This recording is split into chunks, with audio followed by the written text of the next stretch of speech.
Okay, welcome. It is not a Friday, it is a Thursday, but I feel like streaming, so welcome to this stream. We are gonna start a new track. I feel like not working on the track from the last 6 or 7 streams. I want to take a little break from that track, not that I feel done with it. Absolutely not. I absolutely love that tune, and I really like where it's going. I've been listening to it in the last couple of weeks, or in the last couple of weeks, that's a good sentence. In the last week, I've been listening to it, and it's just growing on me even more and more and more. I just want to take a little break from it, because probably tomorrow we're going to work on that track again. So I want to start something new. I figured, since we have that track going now, we need some more stuff in that style, because it sounds quite different. So I think we need something else today, and we're going to start something. Now I'm thinking, I want to do something evil, dark or evil. Yeah. Anybody who has an idea? I need an evil chord progression, or maybe even a single chord that we're gonna base the entire track on. But I think a progression could be cool. It doesn't even have to be much. Could be 2 chords.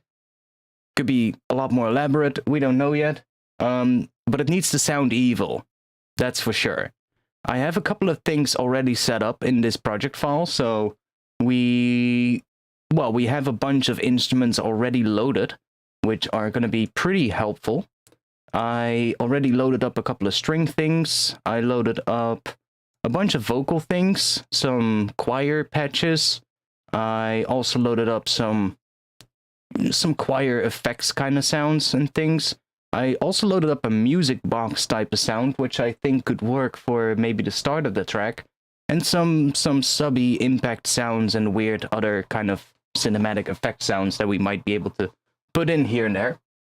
Now, the whole reason why I want to do this today is I was making a tutorial earlier today, and while I was making that tutorial, I actually came up with a little intro idea, and I kind of want to redo that thing first. So basically what I did in the tutorial, I'm gonna go and do again, but then better. A little bit more complicated probably than what I did in the tutorial, but I'm not gonna explain it as much as I do in the tutorial, of course. And then we're gonna see where we can take that. So I hope you guys are doing great. Chat is pretty quiet. Maybe that's because it's a Thursday. I thrown you guys off, or girls. Maybe that's the case. I don't have anything yet. So we have a blank project. Let me save this project first before we switch over to the other view. Let's give that a name.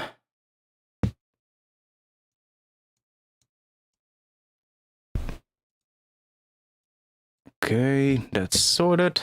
Let's put that in full screen. And then let's go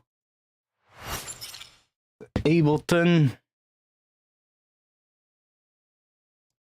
Okay. So the last track was in the key of E. The last track was in the key of E minor, E harmonic minor, actually. I think I want to go to a different key as well, because I don't want to have, well, actually the tracks that I've been working on for this project, I've got a couple of tracks already. The one that from the last few streams is the one that is pretty much the only one that is really far done at this point. The other ones are really just ideas at this stage, but they're all in different keys. So there's not a single one of those tracks that is in the same key, which I think I want to continue. So I think I want to continue with that and do another different key. So I haven't used the key of D sharp, and I also haven't used the key of D yet, which I think both could work pretty well. They're going to be lower pitched than the other track, so that's going to already make it sound a little bit darker. And I feel, well, D, of course, like D minor is known as the saddest key of all, and that's for a good reason. It just sounds dark. But what should we start with? Let me let me open up my drink. Oh, and I should just let me just switch to that. So yeah, we're gonna open the gates of hell, probably, because it needs to sound dark.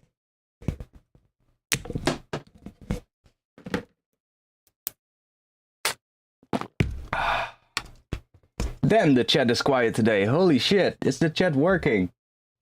Oh shit, I shouldn't swear at the start of the stream.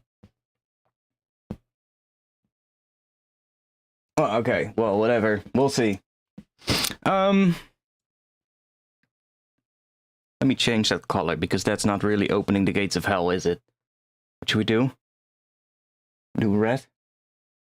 Let's go red. There we go. Now we're ready to open the gates of hell.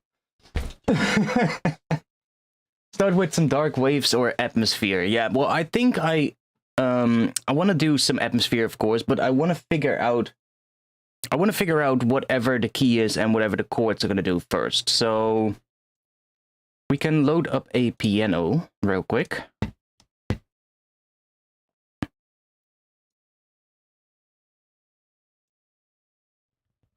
Oh, you know what? Let me take the Labs piano. That one is actually quite nice. Or what is it called? I have another one. The cinematic piano. Don't open on my second screen. Come on. Just open here.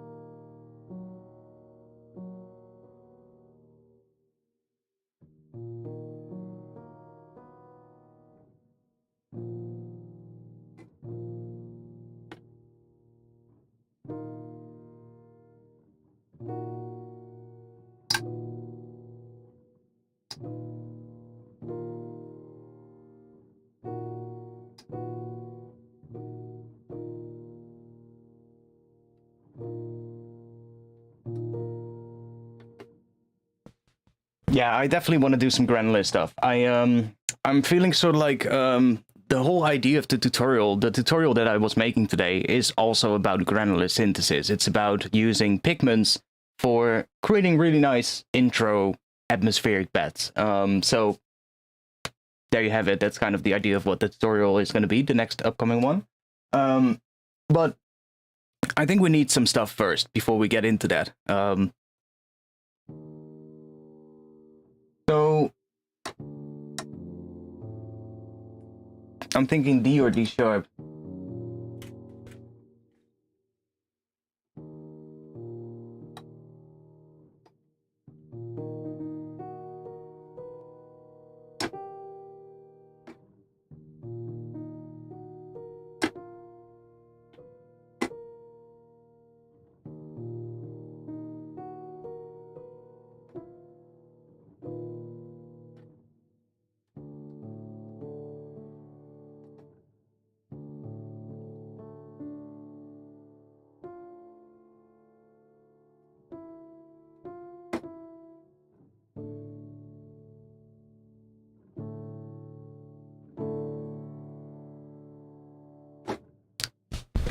Let's just do D sharp for now.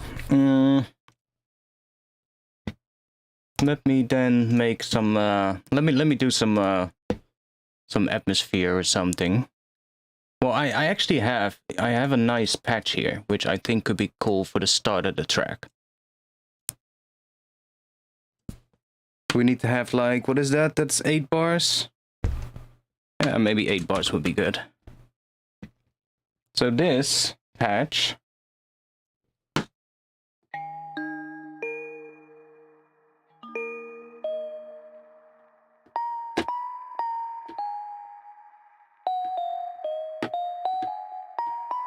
is like a really sort of like a music box kind of patch.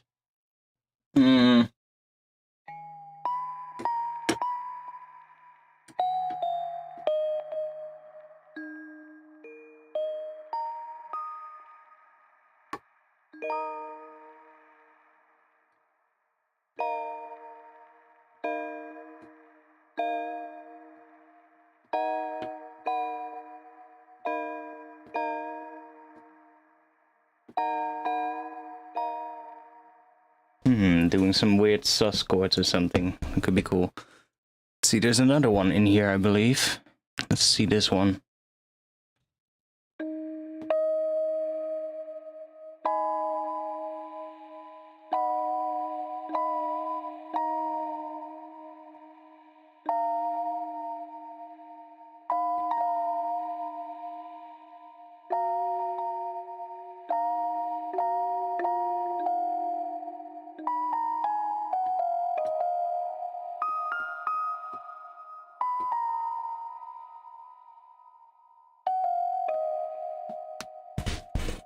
Okay, so let's grab ourselves some atmospheric thing, which I'll just make with pigments then. Let's just grab pigments here.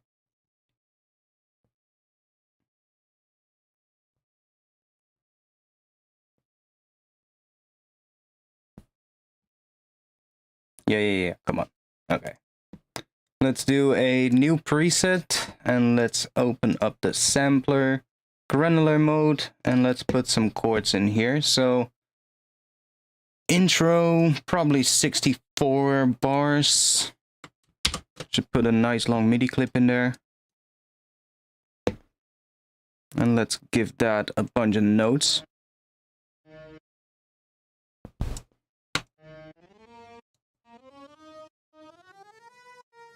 Some power chords here.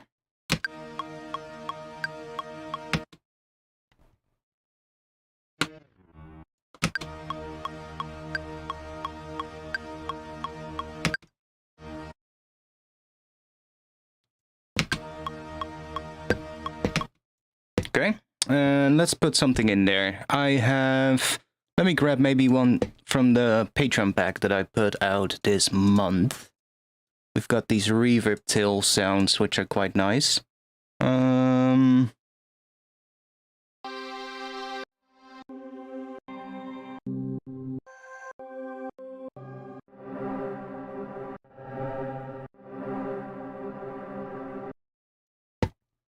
So these are in the key of C. I don't have to change anything. I can just drag them in.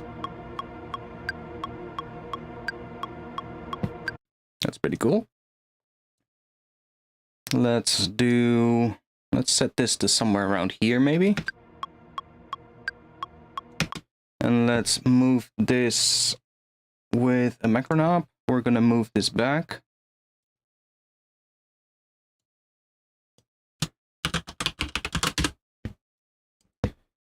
So we can automate that throughout. So it's just gonna get bigger and bigger, and then here at the end, yeah, that's good.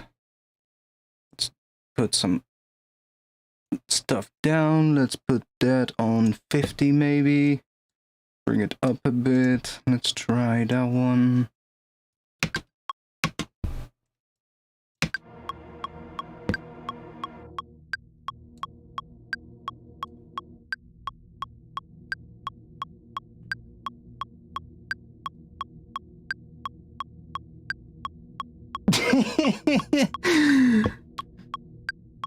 Hell Satan. You know, the good address for Jesus stuff here, mate. Not that I really care about any of that stuff, but...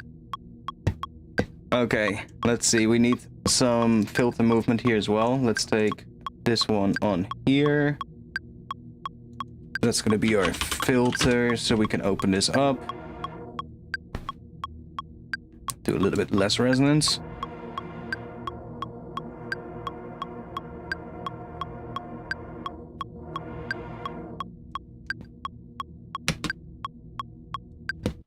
Okay, so now we can do this, and we can automate this one as well. I'm probably gonna change the curve of that later, but let's just do this. We have two macros here.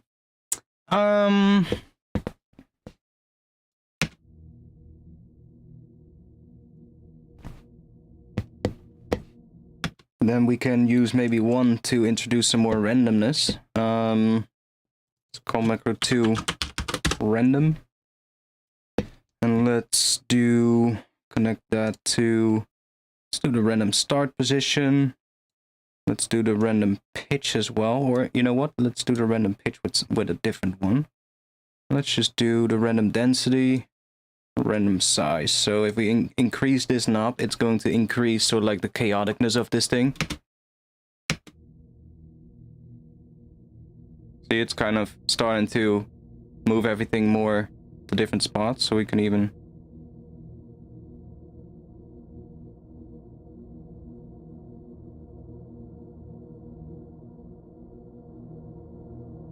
You don't really hear it that well when the filter is down, but when the filter is up...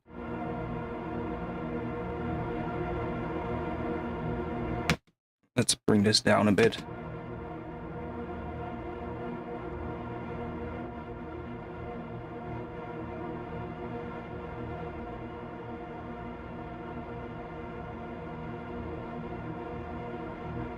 Okay, and then let's take this one, macro 2, something like that. Map that to the random pitch.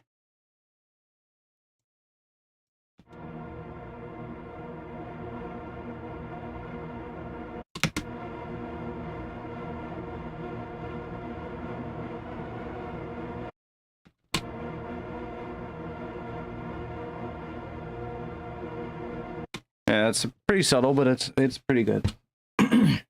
That's pretty much what we need. I'm not sure if we're gonna use this one, but could be good to automate that towards the end.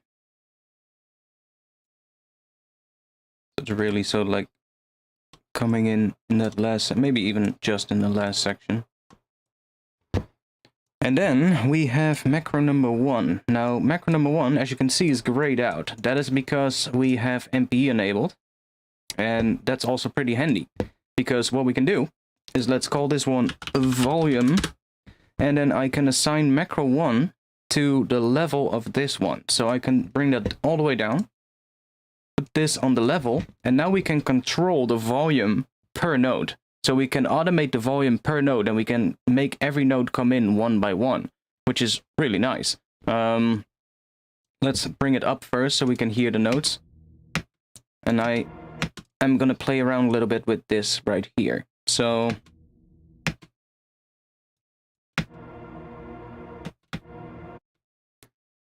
we have basically just power chords at the moment. What if we add... We are in D sharp. If we add an F sharp, we get a minor third. We can also do a second, which is going to make it more of like a sus2 chord now, which is quite interesting.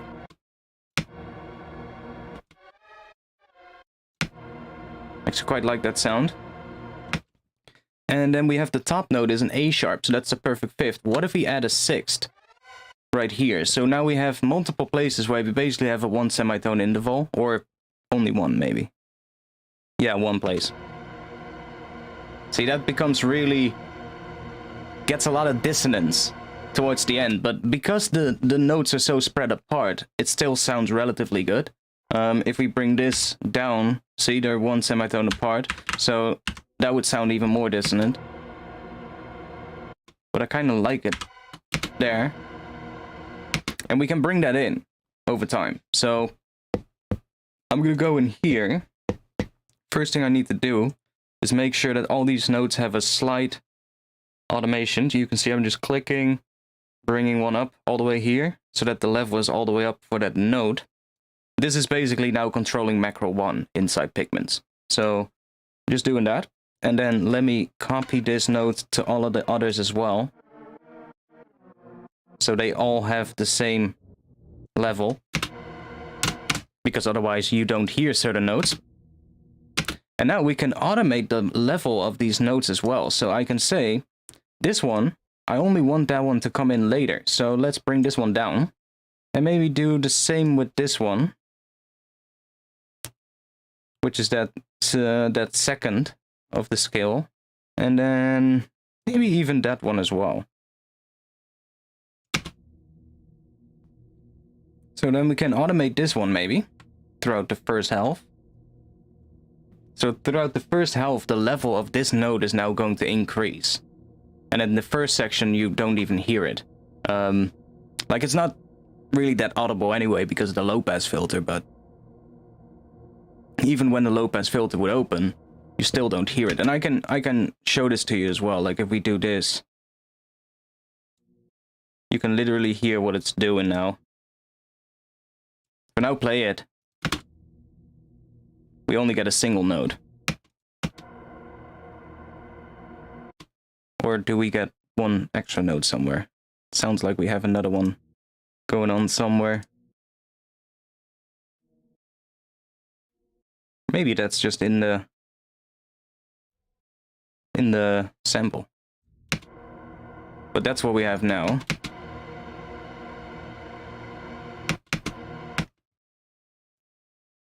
Let's add this one back. Let's add this one. Sounds literally the same. Is it me? Or is it not doing shit?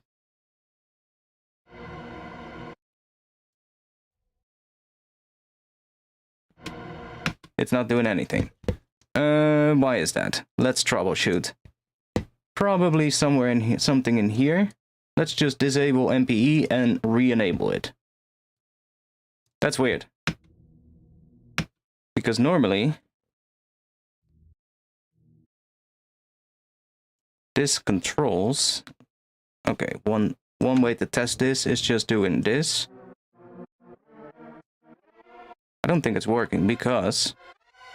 Oh wait, I think I'm stupid. Inside pigments, bring that all the way down. There we go. See, we got pure silence. Because the slide automation for all of these notes is all the way down right now. So now we can literally start introducing them one by one. There we go, that's a low octave. That sounds pretty menacing already. So that one... Can we... Ooh... Can we... Do we have...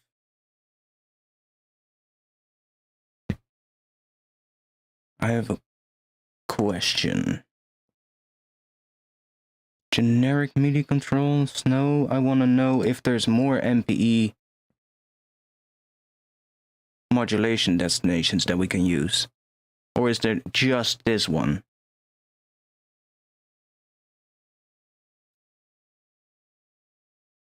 I think there's just that one, but I could be wrong.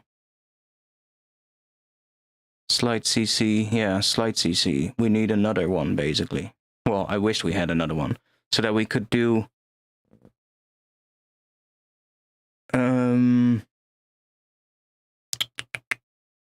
Wait. Couldn't you also do mod wheel automations per note with MPE? Or am I stupid? Is that a stupid thing to say? We've got slide pressure, velocity, and something else. What is that? R velocity. Not sure what that is. Okay, pressure. What is the pressure in pigments? Does anybody know? Does anybody know what the MPE pressure is called in pigments? Is that just the aftertouch? I don't think so. Let's see if I can find that. Because if we have that, then I can do what I want to do. Arteria, pigments, MPE, pressure.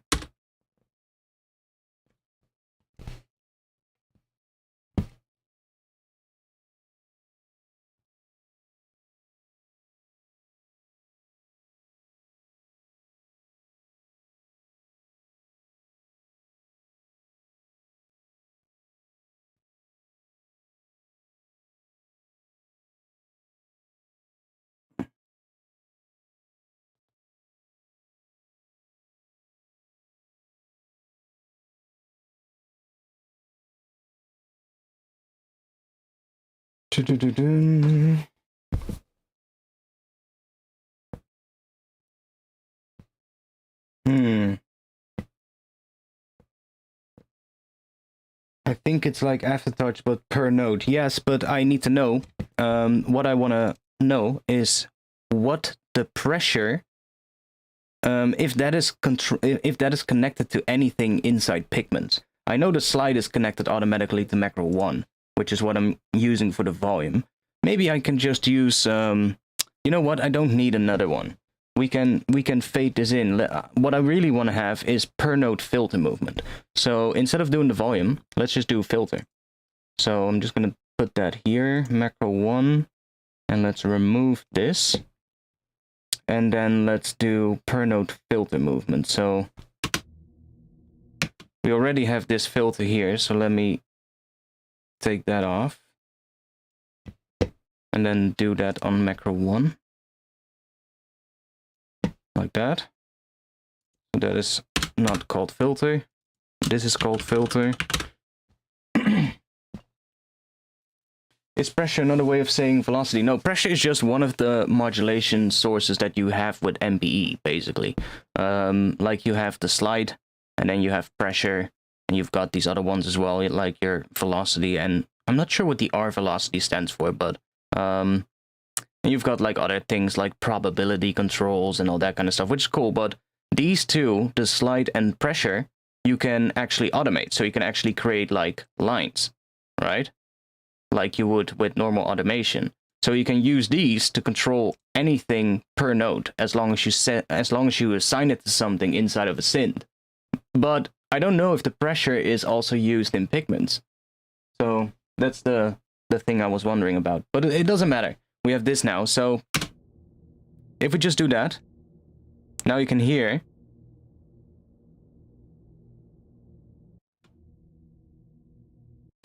Can we? Is that controlling now our... Sorry for this confusing start. I need to know if it's working. Let's see. Let's do this. And if I automate that... Why are you not moving along?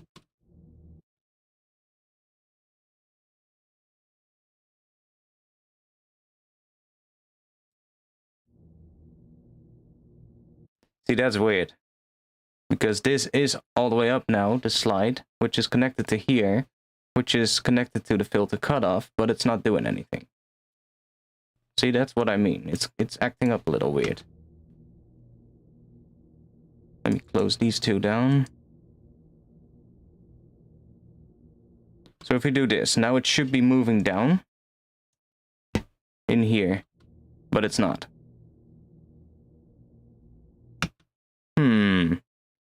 That's odd. It's not moving there. Let me disable you, re-enable here, and then enable here. No, that's weird. So can it not do pitch bend per note or filter per note? That sucks.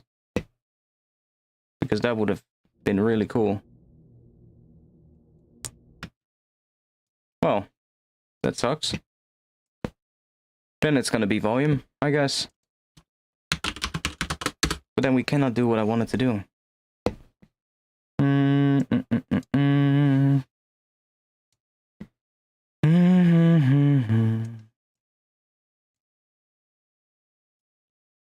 Ah, well. Macro 3 can be the filter then.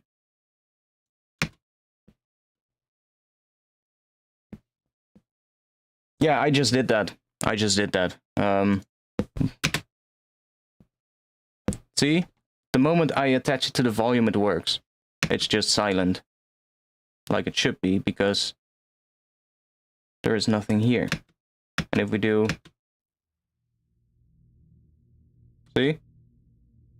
This works. Volume works, so if I attach it to the volume in Pigments, it works fine. But if I attach it to the filter, it doesn't work. Maybe this filter just doesn't allow, like, polyphonic inputs, I guess. Which kind of is a little bit stupid. would like that.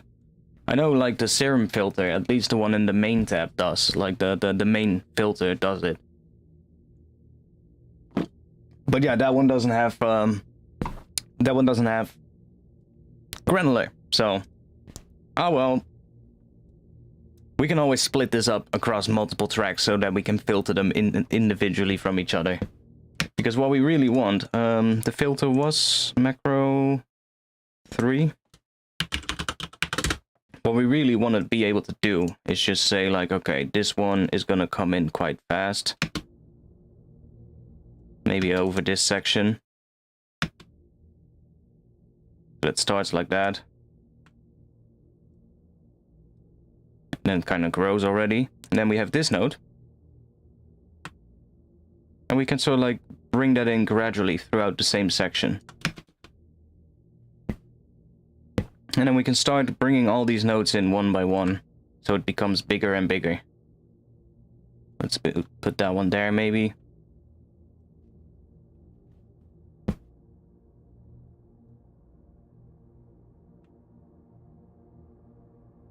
You can already hear that some more stuff is starting to come up now.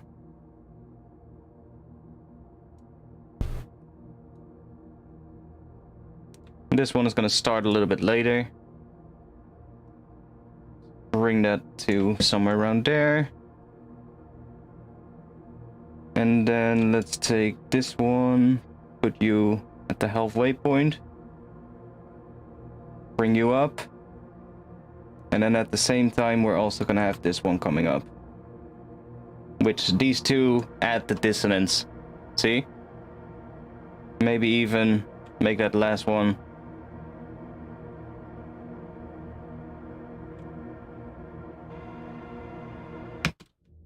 It's acting up a little bit weird because we have to restart it. You must adapt. Yes, I guess. But that works. Now let's see what happens if we take a different sample. We can try out a bunch of different samples here. You automatically get a different sound.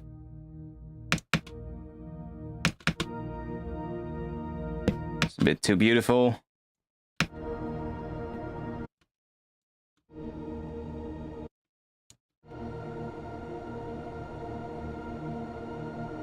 Like that one too.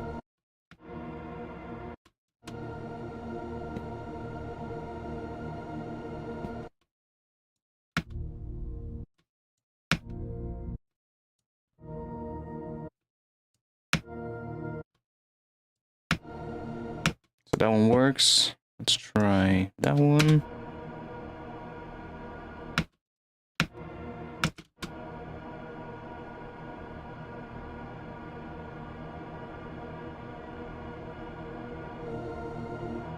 That one is pretty good too. It's mostly just like an atmospheric bed. It's pretty much what we want anyway. Okay, that works. What else do we have? Haunting voice. Not really my favorite. Also not.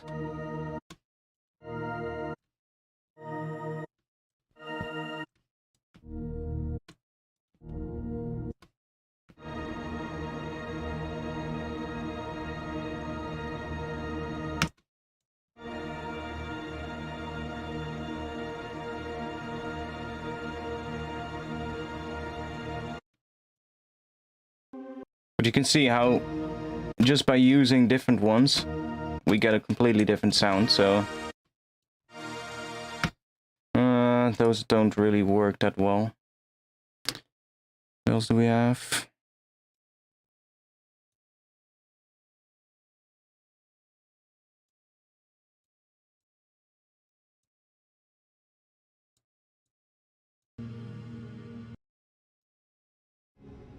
Oh, these are in D sharp. Let me go in here and change this one to D sharp.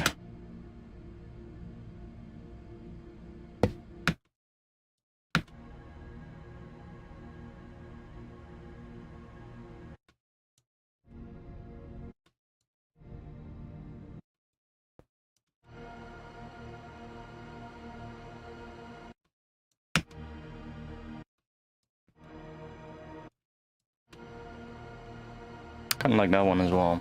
So, does it... Yeah, okay, it actually saves the root note here in per sample here. That's good. So that we can use maybe a couple of ones. Which one do I like most?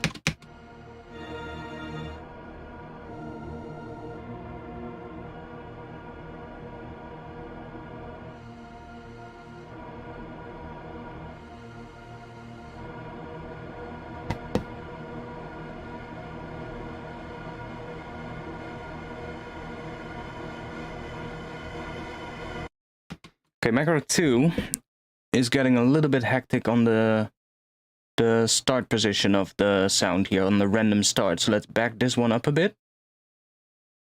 And I do like that random pitch movement. That's fine, but I don't want to have as much on the random start.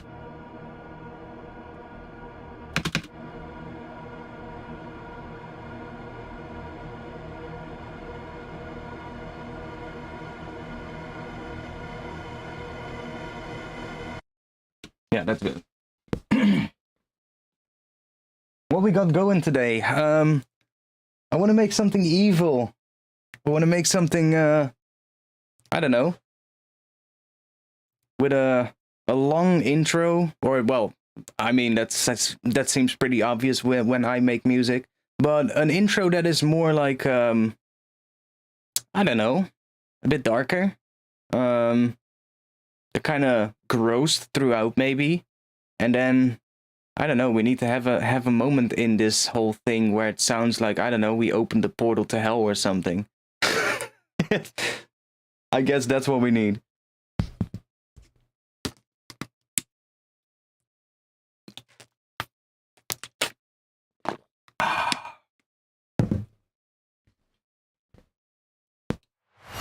Webcam will be back in just a bit, don't worry. Okay, let's see. So that starts really dark, almost silent, which is good. Because I think on top of this, I want to have that...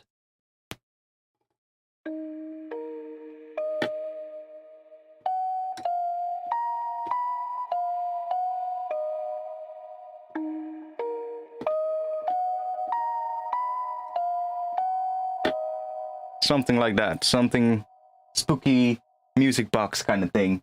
Just for the intro of the track, right? Just for maybe the first 16 or something like that. And then it needs to go into something that is... what is playing that sound? Which sound? This pad? This one? That is Pigments. That is just a granular thing in Pigments that we just made. This is actually a music box from Omnisphere. You can see the name of the patch here. I named the track. That's the name of the patch. Oh, it's In Memoriam 1. But it's kind of like a music box sound. It's a really nice one.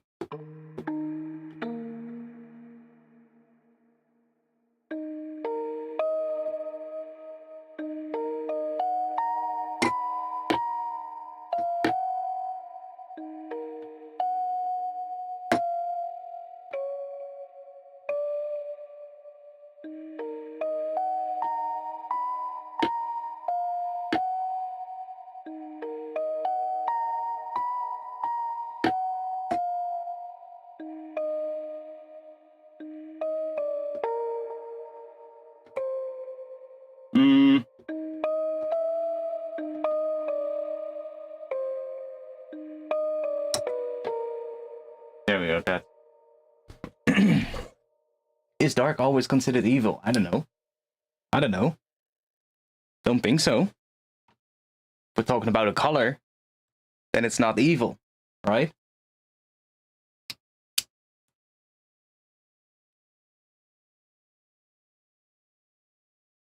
What do you think about Pigments? I really like Pigments. Pigments is a really nice synth. There's still a couple of things, though, that I think it's lacking. Especially for things like drum design or bass design.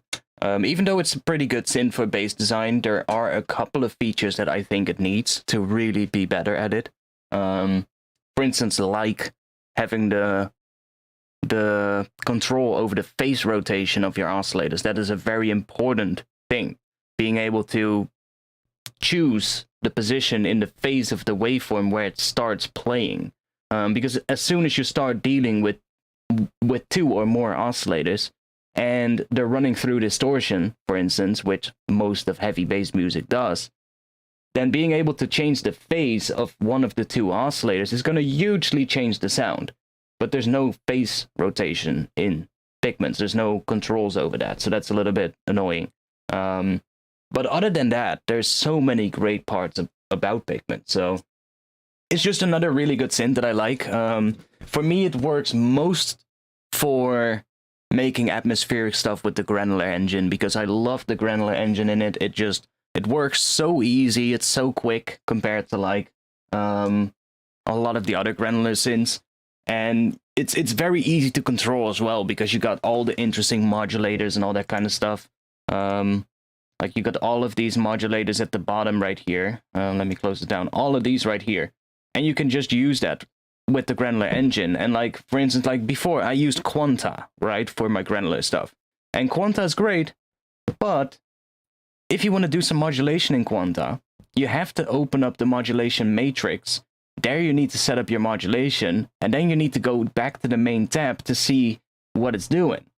Whereas in Pigments, I can just click any of these, and let's say I want to do this one, and I can map it to anything. I don't have to switch between windows. I can just say I want to map that to, I don't know, the fine tune.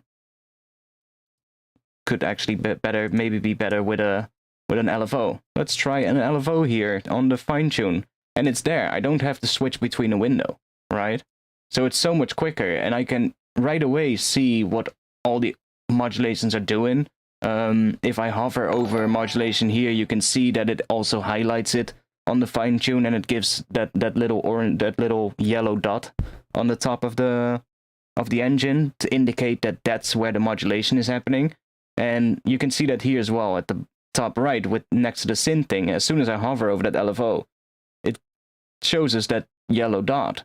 So if we are in the effects tab, and I want to see, oh, the LFO, oh, it's doing something on the synth tab. There we go, right? And that's just so much better. It's so much more visual than what Quanta does. You don't have to switch between all these windows, and that makes it a lot quicker. So, yeah. And in terms of the sound, I actually think it sounds better too. I'm not sure what it is with Quanta, but it just sounds, I don't know, it just sounds a little bit lo-fi, in my opinion. Yeah, it's great. And also if you make patches for other people, like if you make patches for other people, then you can do some pretty cool stuff.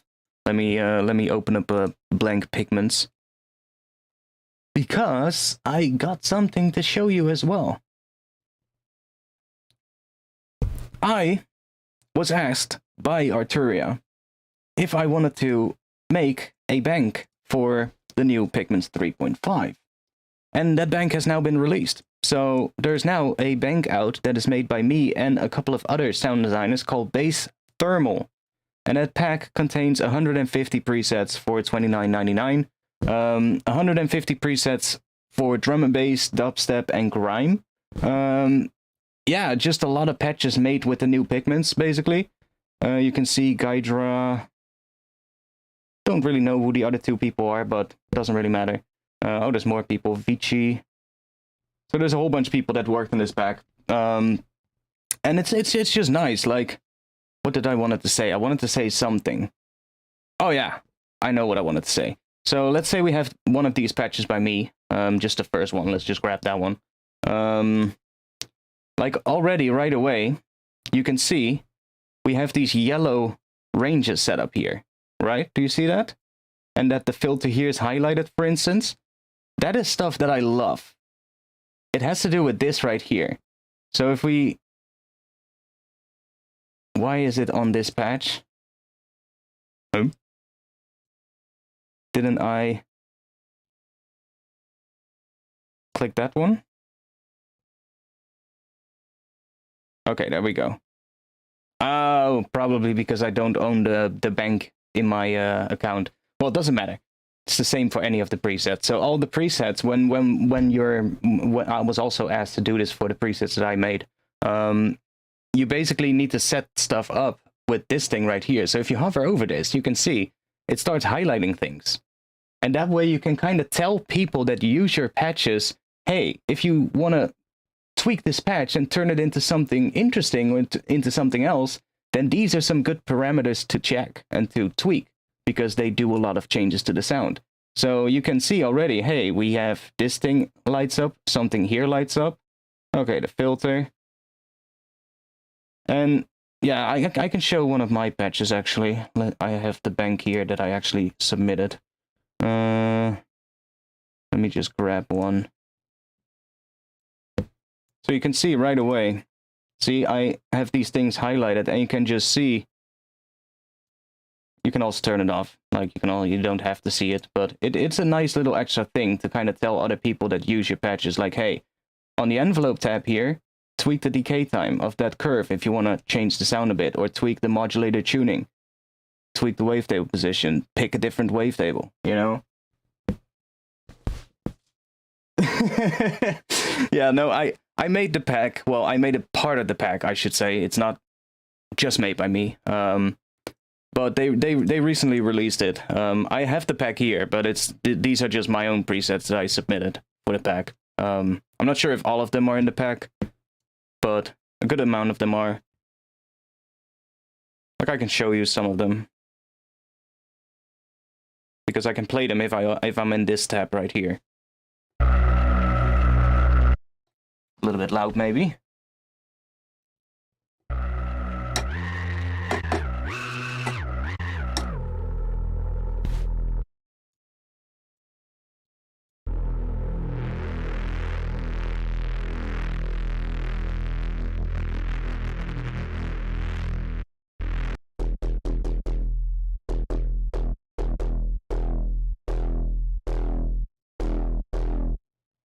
There's some pretty nice patches in here, actually. Let me just do that. I can only preview these for you.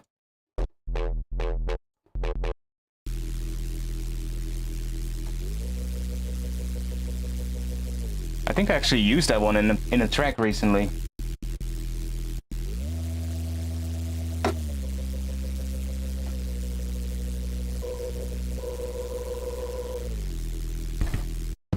Yeah, I think I used that one somewhere.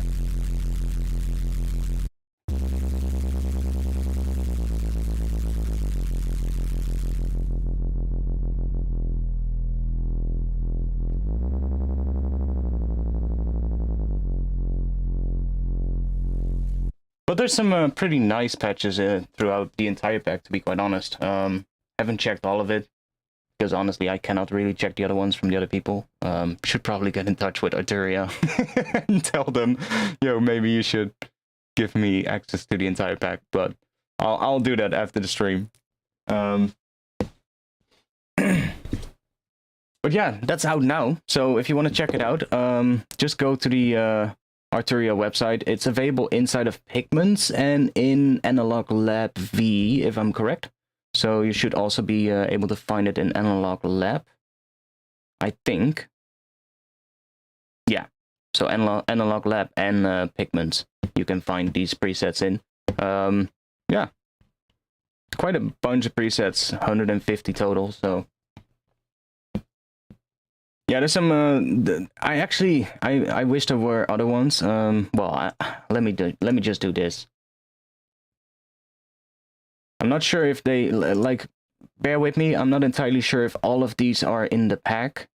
And if they have the same name, because I might change some names.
I used to make hip-hop beats back in the day.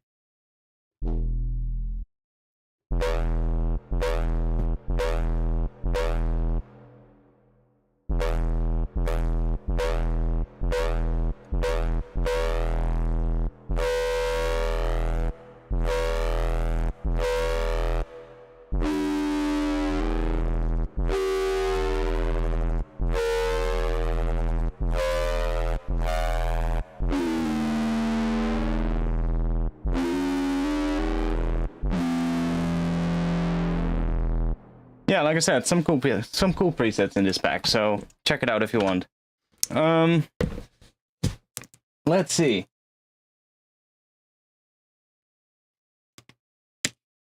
Do you teach people how to make beats on this channel? Well, I don't really make hip-hop beats anymore.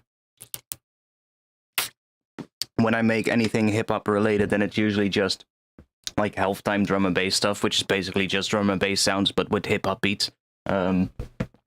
With like hip-hop type drums, drum patterns, but you can watch along, and I still, if you have any questions, like just ask me in the chat and I'll try and explain it. And just watch along, see what you can pick up from everything. Okay, let's see. So we have this thing.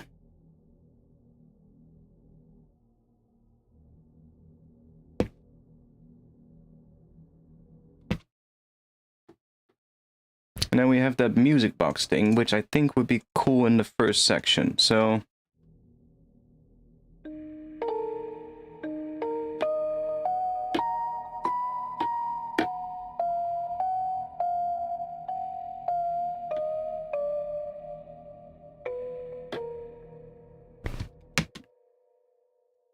no, you mean music production in general. Yeah, I mean, yeah, that's what this channel is, basically.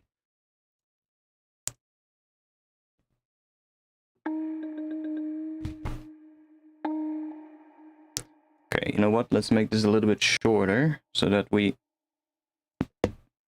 got a little bit more room to work with here.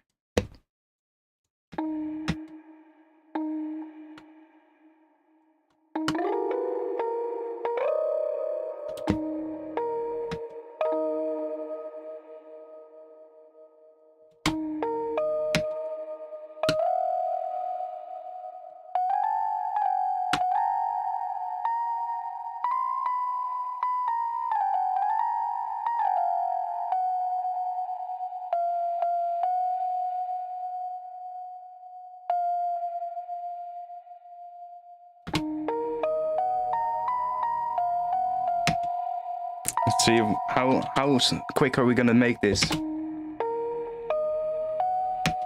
That's probably better.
I like this one at the end, so that means it's harmonic minor, which I'm fine with.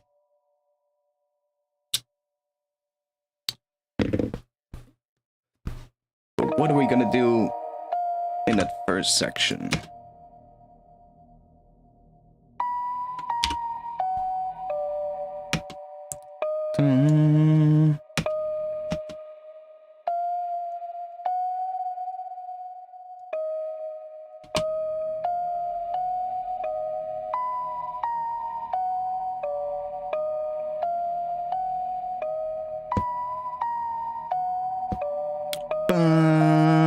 That's quite spooky.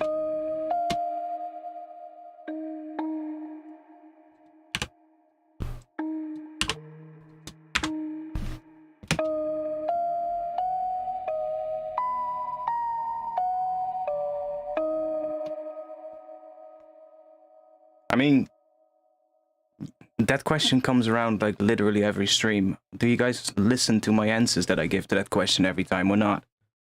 Like, I'm not even going to answer it anymore because it doesn't even matter. Like, if I answer the question, you guys still keep asking the question. So, I'm not even going to answer it anymore. Simple as that.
Oh, that's the same note. Well, that's fine, I guess. Doesn't matter too much. B. Maybe put an F sharp here then. Oh, yes. Bum, bum, bum, bum, bum. I mean, okay, one more time. One more time, okay? I've explained a lot of times already that because of making tutorials and making for years just making tutorial videos, and for every time you're making a tutorial, I was just making a clip, like a little clip to showcase or to demonstrate what the tutorial was about. And that developed a habit of making nothing but short loops and never finishing them. It took me a really long time to break that habit, but also because I had something in my mind of how I wanted my music to sound, but I wasn't getting to that sound, if you get what I mean. So I was struggling to get what I had in my head. So I was making tracks, but for a lot of the tracks, as much as people say like, oh, I like them, they don't sound as how I want them to sound. So it's really difficult to then say, oh, I'm happy with it and I'm going to release it. Like, I cannot release something if I'm not happy with it. So I've been working very hard in the past year and to basically just work on getting better at what I do, and just a lot of playing around and learning bits and things that I think I lacked to achieve what I want to achieve. And that's where we are now. We're now at the point where the last few things have suddenly started sounding completely different, and a lot of people have started pointing that out as well. I've been getting messages over the last few weeks from people I never interacted with saying that, hey, I've been watching your stuff for years, and now the last couple of things, it just sounds like you found something. Sounds like you found your sound. And it kind of makes sense because that's also how I feel about them. I feel about these last few things that I worked on stream. Like, these are a lot closer to what I all this time wanted to achieve. Hence why we're now getting to this point. And that is also why it's so annoying if people keep asking that question, even though I've literally explained it. Like, I've explained it on Twitter, I've explained it on my Discord, I've explained it in numerous streams where people asked about it. And it's just at one point you're just gonna, I'm just gonna zone out if I see that question. I'm just gonna be like, whatever. I'm not even gonna bother, Because every time I start thinking about it, and I start, going into that whole thing, then the usual response of people is, and that is not necessarily their fault. I'm not blaming anybody. I'm just trying to try to show how that comes across sometimes. Like, the moment you say that, like, oh, I'm just not happy with it yet, so I can't release it, the one answer that always comes up, and I'm just quickly gonna look at the chat to see if nobody has said it yet. I get the feeling they're almost there. Keep up the grind. Okay, thanks. You totally understand that from an outside perspective. Okay, that's cool. Okay, nobody said it yet. That's a first. Normally speaking, the one thing that always comes in as a response when I try and explain it is, dude, your music sounds good, man. You just need to release it. And that to me is just like, did you even listen to what I just tried explaining to you? I literally just tried explaining that I am not happy with it and therefore I cannot release it yet. Somebody else saying that it sounds good and that they like it doesn't change the fact that I am not happy with it, right? So, and that is something you have to understand, I guess. And that's also why I don't really like it when that question keeps coming up. It's just like, it's a bit tiring, you know? I don't know exactly where that explanation on Twitter is, but... well, I can set up a command for it. I can set up a command for it at some point.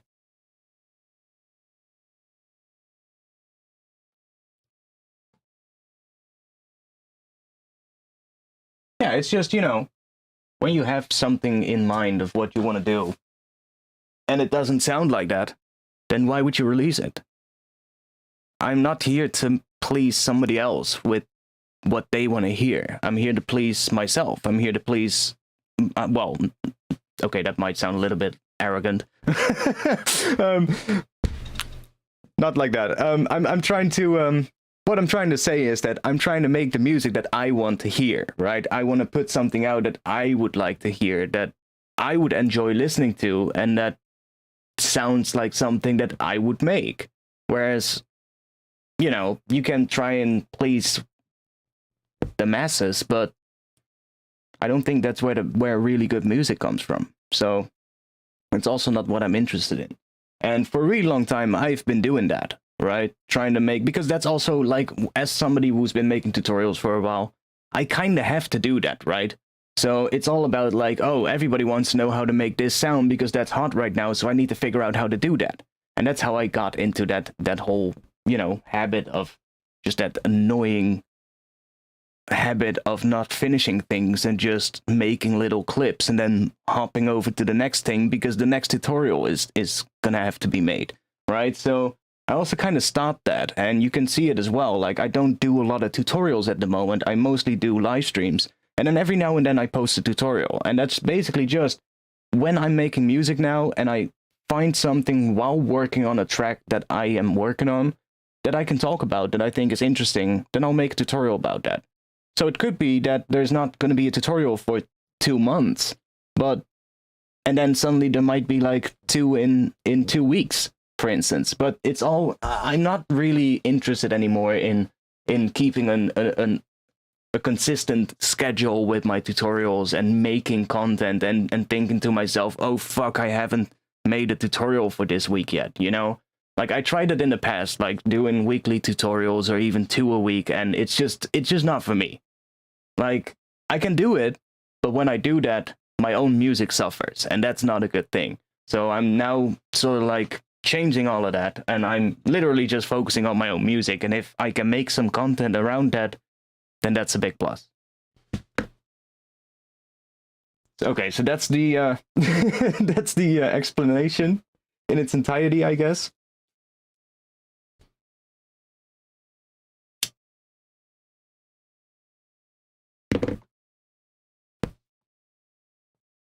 No, like, it's something that I think it's good to set yourself goals. And like, I am a perfectionist, I know. I am a perfectionist, but I also like to aim for something big. You know, I like to aim for something that's maybe a little bit out of my own reach. You know, Like, I aimed for the sound, for this sound that I'm trying to make now, is something that I aimed for years ago, even though I was nowhere near the skill level of being able to achieve that sound. But because I was aiming for it, I started seeking information and things that would lead me to get closer to that point. And even though I haven't released music in the last few years, I have learned so much while doing all of the little things that I worked on in the past few years. And even if none of those get released, they still got me closer to where I am now. So it's all worth it, you know? And it's really just that, you know, like, if aim for something that you want to achieve, even if you don't know how to do it, even if you know that you're not good enough to do that right now. And it might be a little bit, you know, disheartening at first, maybe, when you try to do it and you just don't have a fucking clue. But just try and break things down. That's how I did it as well. Like, I think about 2 years ago, I sat down and I just thought to myself, like, okay, why is it that I cannot make what I'm trying to make? Seems like a pretty easy question, right? Well, that question is quite difficult to answer, I found out.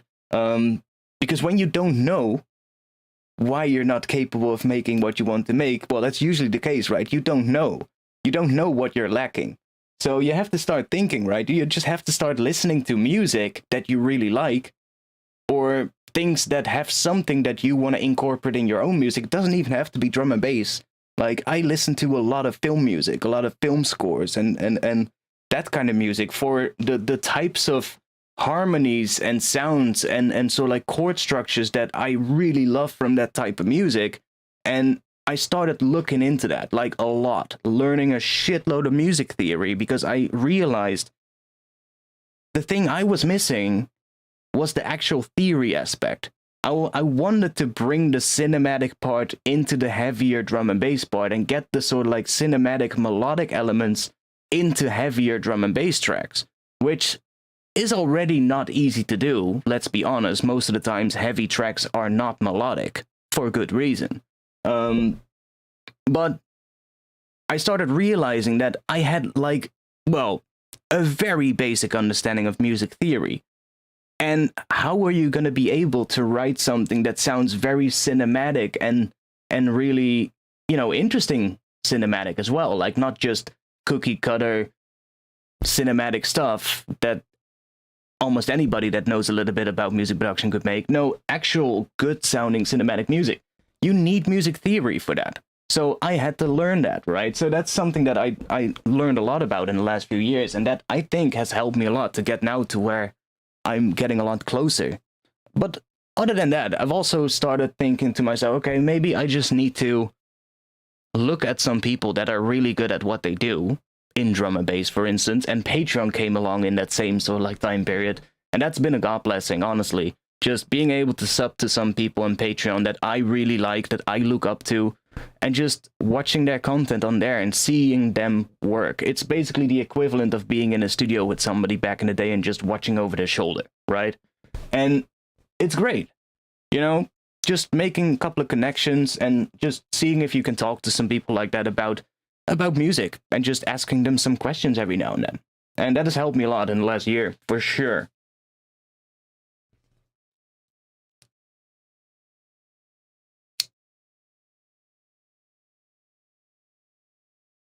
And yeah, like I said, I just, at some point, you just need to break it down, right? If you want to achieve something, whatever it is, doesn't matter. If it's music, if it's, you want to become good in graphic design, you want to become good at 3D modeling, I don't care what it is. If you want to be good at something, it's going to be a daunting task. Doesn't matter what it is. Even if you want to be good at bricklaying, if you have zero knowledge, it's going to be a daunting task to become really good at it, right? So you have to break it down in small steps. You have to look at it and zoom in and first say, okay, what are the bigger things that I need to do? And then you need to look at those things individually, break those down even further. And the further you break things down, the easier the steps are going to be to achieve and to do. So if you can, like, look at, let's say, I knew I needed to learn more about cinematic music. Okay, but that's still a really big thing. That's a really big step, right? Okay, I need to learn more about cinematic music. The other thing was I need to learn more about drum and bass sound design, or just bass sound design in general. Okay, that's two really big things to learn. But those things you can look at individually and then break those down further, right? And then the things that you get from that, you can look at individually and break down further. And that way you get really small steps at some point. Like if you do that a couple of times, you just get a lot of small steps that you can one by one just do. And while you're doing that, you get better at it. And you get better at the sort of like the overarching parent thing that you wanted to learn, where all these things stem from. So yeah, it's just make some lists, you know, keep some lists and things that you need to do, that you need to get better at. What's a good Patreon that you recommend? My own Patreon. Patreon.com/artifacts. No, I've been following a couple of people on and off. Lately, I've been, at the moment, I think I'm only subbed to Face and Felix, from the Caracol project. I've been following other people as well, but like I said, I don't just keep following them at all times. Every now and then I just unsub from somebody and just try somebody else out, you know, see if I can. But it's also good to just, you know, make some connections, and talk to some people, and you'll be surprised how often pretty big artists are willing to talk to you about production related things, like even on places like Twitter, you know. Don't be afraid to ask things. This is something as well. I think it was Must Die, I believe. Like, I don't care about Must Die's music at all, but I know who he is. I follow him on Twitter, and I saw that he tweeted something similar like this out as well. He was saying something like, I think he does lessons as well with people, and he said something about that a lot of times that when he hears music from the people that follow lessons with him or something like that, he notices that a lot of the things that they're lacking are things that they could have really easily figured out by asking questions to people that are better than them. And he was saying as well, like, dude, to all of you, don't be afraid to ask questions to an artist that is bigger as you. Like, if you're polite and if you're just nice about it, a lot of times they will be fine with that question and they will be willing to answer it if they have the time. So, no, I didn't follow Noise's Patreon. I have been thinking about it, though.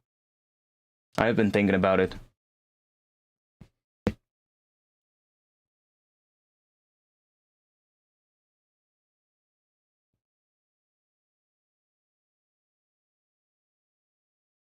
Is there a way to favorite samples in Ableton to come back and use later?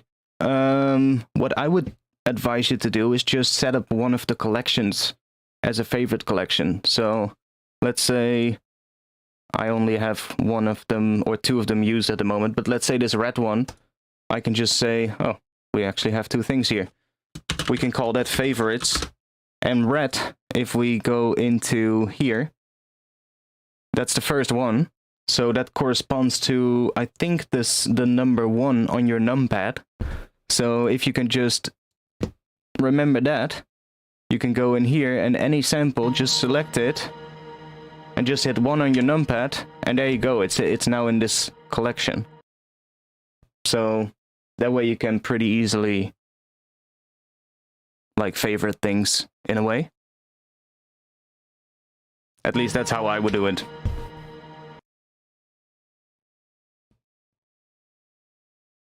But do people better than you want to answer? Well, my experience is not always, of course, not always. Not everybody is willing to do that, and not everybody is willing to go to such lengths. I mean, let's be honest. But it's also, you kind of have to be smart about it as well. Like, some artists just talk a lot about music production things on their social media accounts, whereas others just promote their music. Which one do you think is gonna have more chance of giving you an answer? I think it's the one that likes talking about music production with like other people on social media, right? And there's plenty of bigger artists that love talking about, you know, social media stuff and geeking out on or talking about social media stuff. No, talking about music production stuff on social media, right? And so many bigger artists love doing that. Like, I see so many artists just holy shit, did you see this new plugin? It's fucking awesome. Or post like a little video of them in the studio with something they're working on, even though it's like really early on in it and they're super hyped because it made a fucking weird noise, you know? There's plenty of artists that do that stuff. And those are the types of people that you want to get in touch with, because those are much more likely to respond to it or actually, you know, have a conversation about production stuff with you. And don't just be a fucking asshole and send them private messages. Hey man, check out my music. Because that's not the way, you know? Also not bombard them with questions the entire day. Like, don't send them a whole book of tweets, you know? Just send them a simple question. And if they answer it, hey, maybe a couple of weeks later, ask them another question, you know? And it's really, I had so many artists that I thought back in the day that I looked up to that I thought I would never be able to talk to them and ask them questions about production stuff. And now I am a couple of years further ahead, and here I am. I have a ton of the bigger drum and bass artists in my Discord. I have a lot of them on my Twitter timeline. I talk to a bunch of them every now and then. I can ask them questions if I want to, and I would have never thought that a couple of years ago. But if you don't try, if you don't just do it, then you're never gonna know. The only reason I would show music to someone is if I wanted to make them laugh.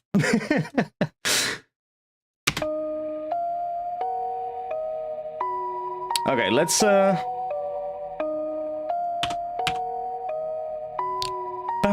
bum, bum, bum.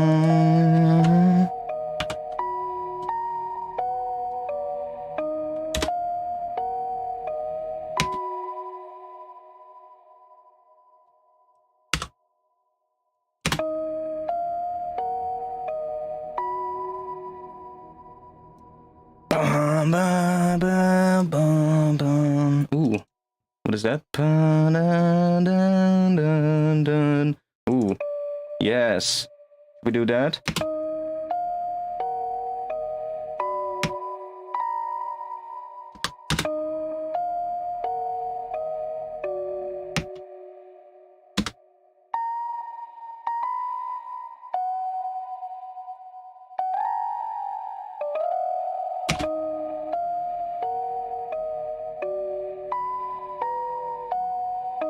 Ooh, that's good. Bum, bum, bum.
Okay.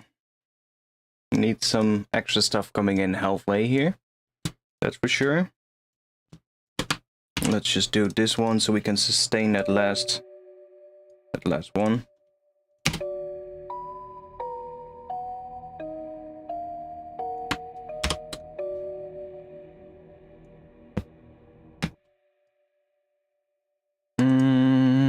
what should we do here?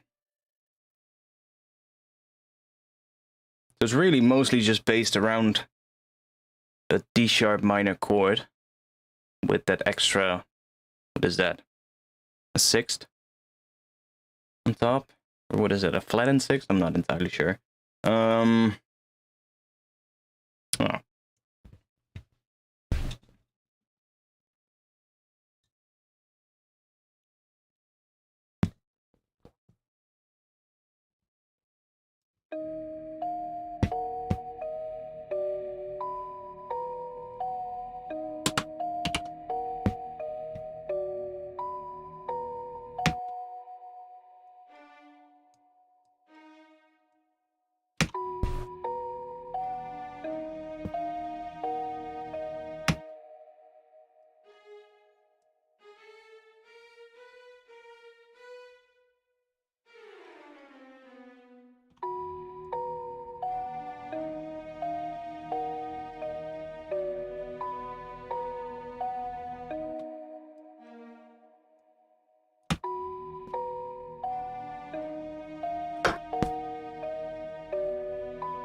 I need to know real quick, what are the notes of that scale? Harmonic minor? Okay, yes. Yeah, okay, that's diminished. Right? Yeah, diminished.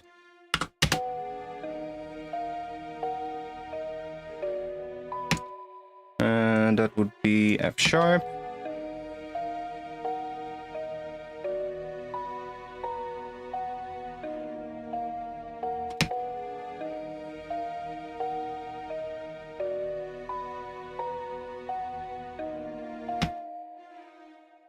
Yeah, that is live 11 only.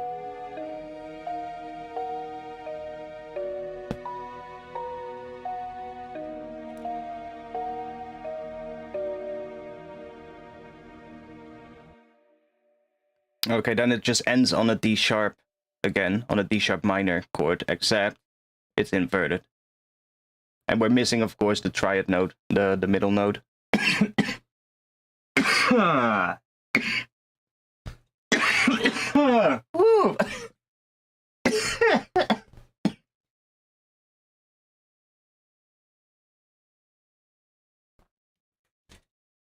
Send help. I need a drink. Oh, man. Almost died there.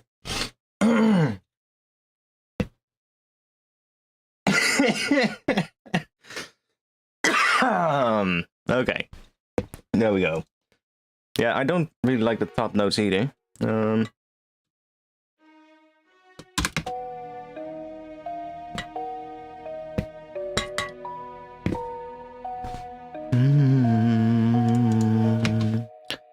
Okay, let's go in here.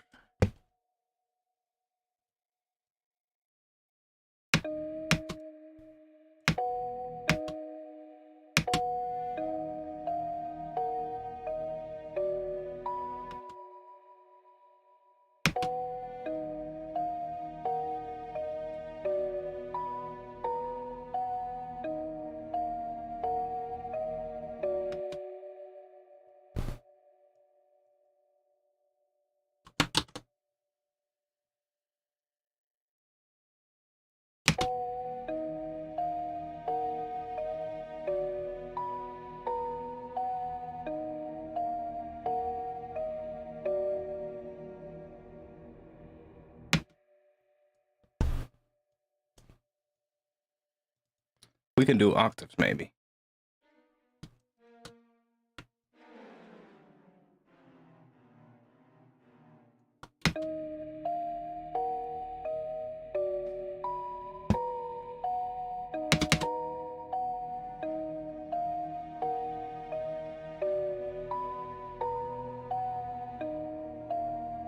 Ooh. Yeah. Really low, but... Where is it? Not that low. It sounded low because of the underlying pad. It's not that low, actually.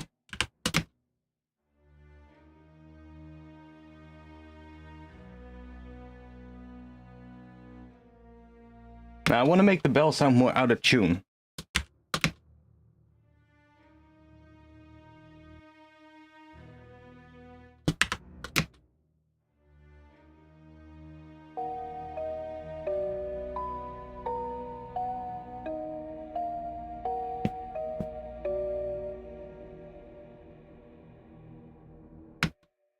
Quite cool as well.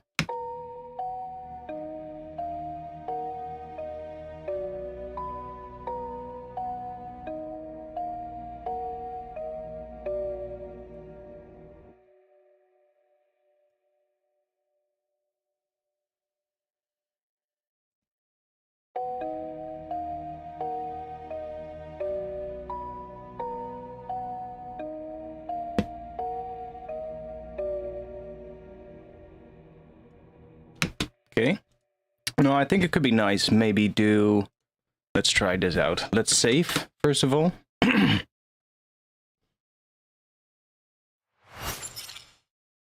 Let's do that as well. Where is it? Which company was it again? Yeah, good question. Oh, there we go.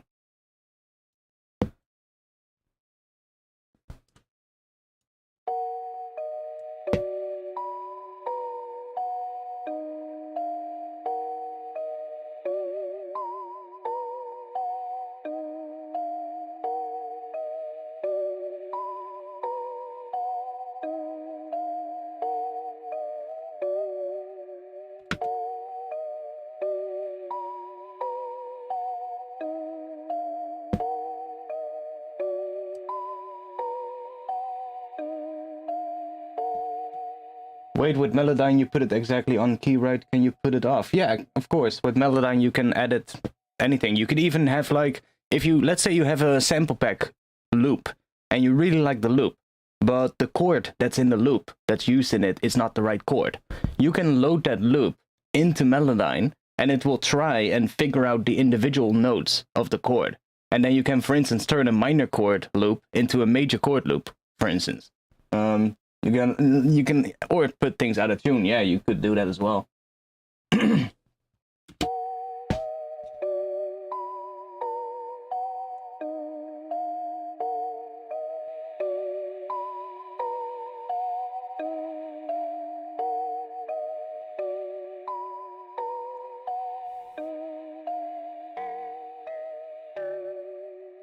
Ooh.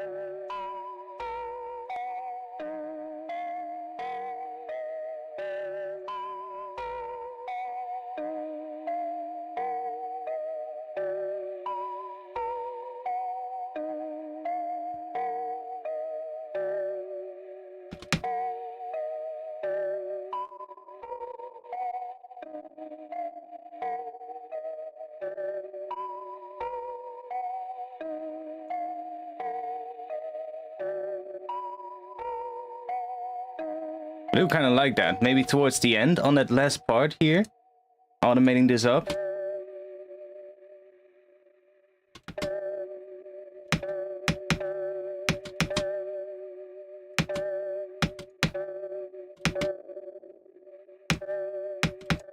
Or maybe just very subtle. I do kind of like it. Yeah, this thing is pretty cool.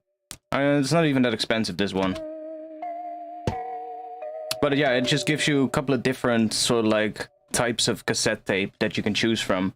And yeah, it sounds pretty cool, actually.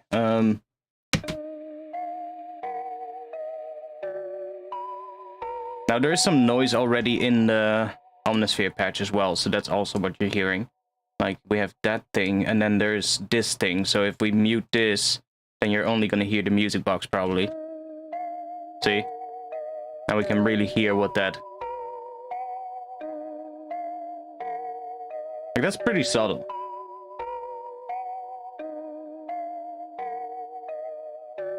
Or maybe that is only when the hiss is brought up. Let's see.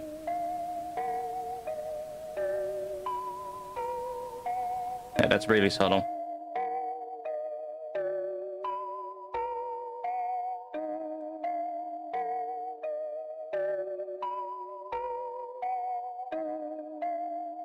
Oh yeah. It introduces some extra distortions. Very subtly though, but...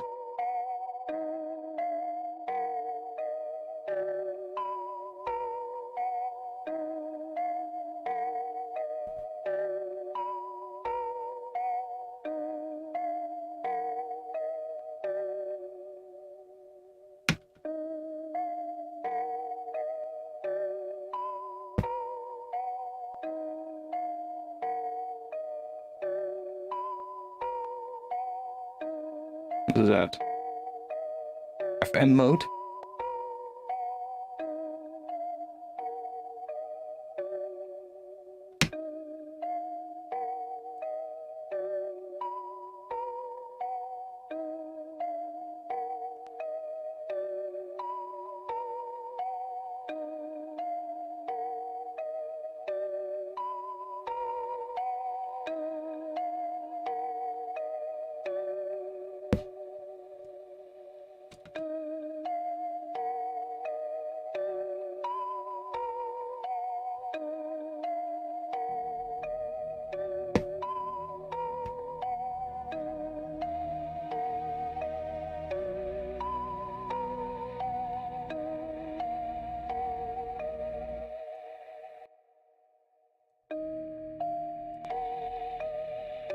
Okay, now it really...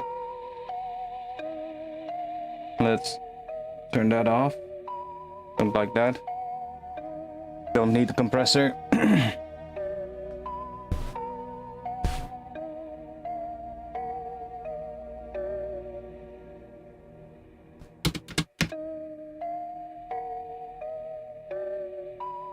Yeah, the interface is so weird, I know.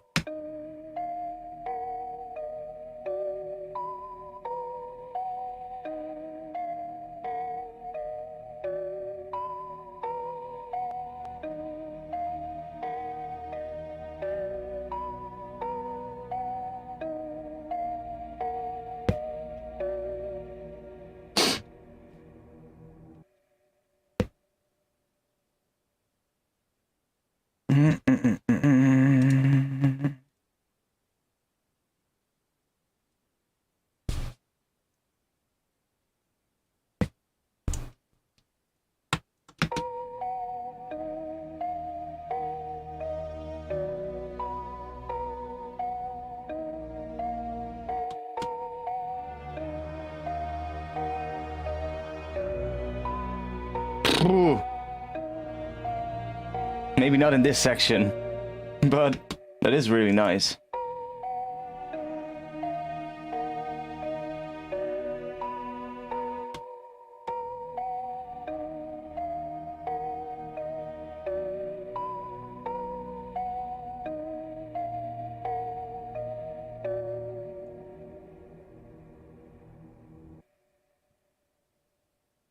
Is this for a D&B track? Well, we are in drum and bass tempo, so yes.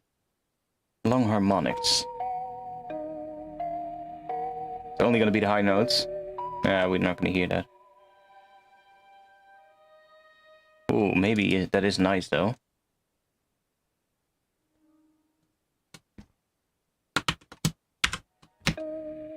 We're only gonna hear this high note, by the way, this one.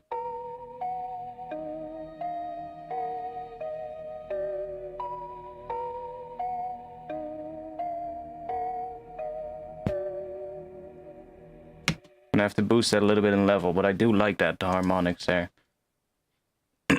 Let me get rid of these. Get rid of these as well. Drum and death. Yeah, I guess. This is our granular pad, which we're not really hearing much of yet at this moment.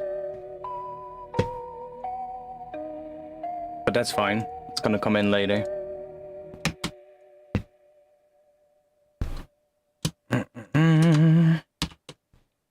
Yeah, I think that could be cool too. Having a little bit of that's on these, on that.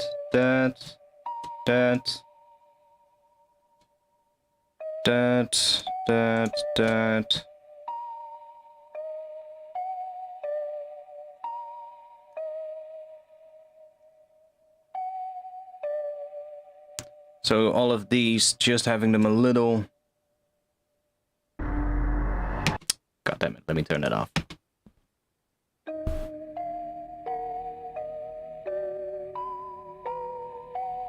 Or should I then... Yeah, I should do it different. I should have these all just be there. And I should actually delay all these bottom ones. So that they hit like a little before the actual beat. Damn it! Why did I click that note? Fuck's sake. There we go. These should all just hit like a little before it, so that the top note is the one that you want to land on the beat.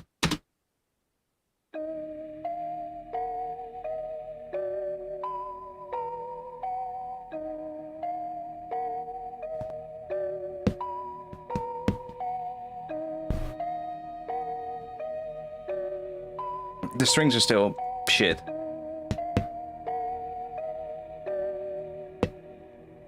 But don't worry. So these are now not these are harmonics. Harmonics. Just let him make his own song, yeah.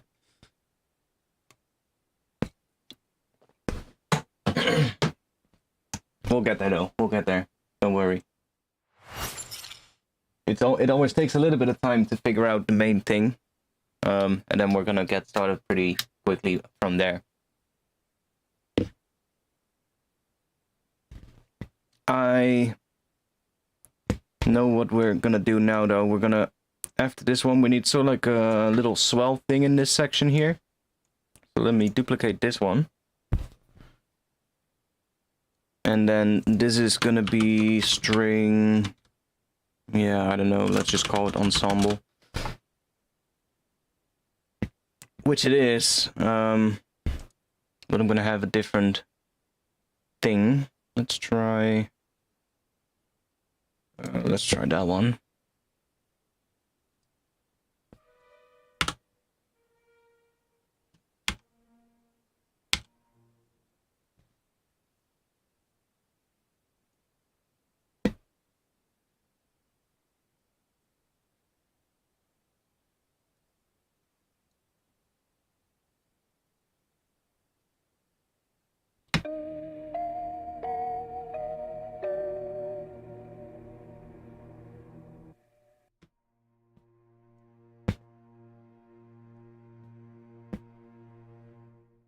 That's quiet.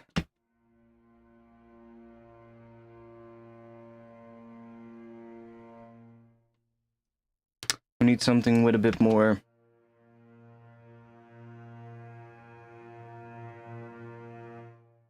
Better.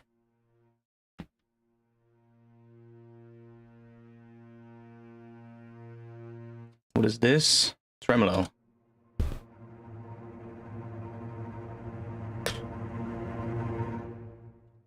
Maybe.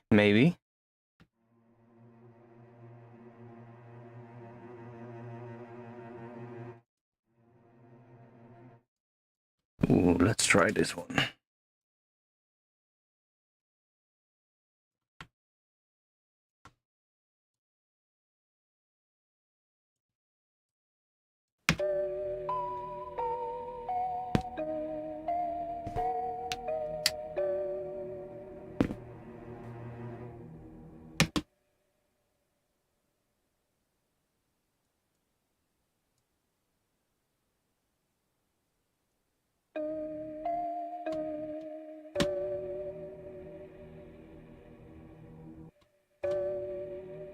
Oh, that's a short one.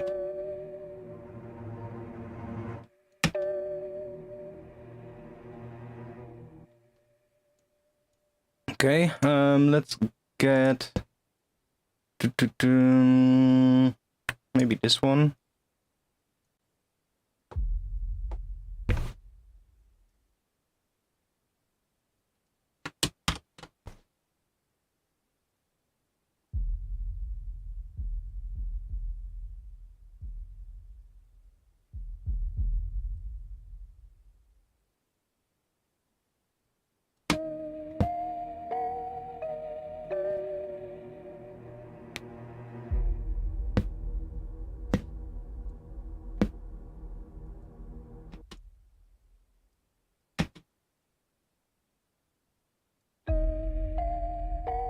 Ooh.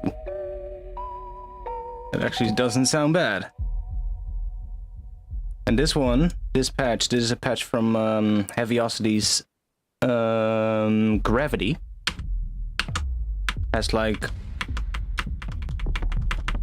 all kinds of subby impact sounds.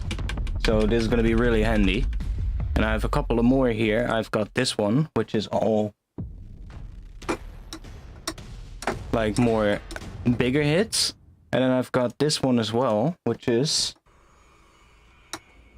all kinds of sounds like this.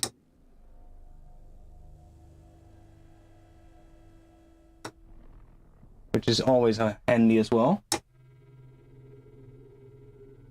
We can use that.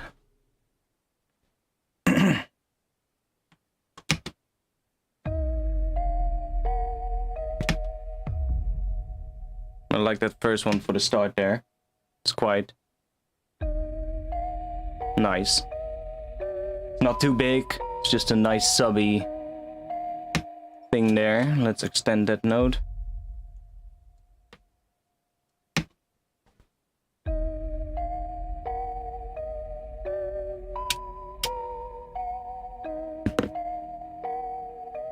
No, I think you can get the update price, right? I think if you log in with your account, you should be able to get an update price, if I'm correct.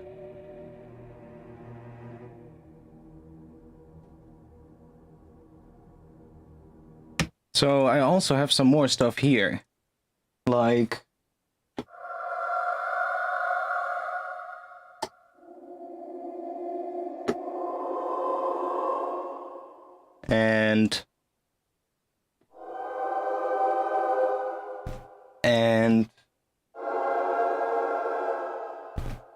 And then we've got these.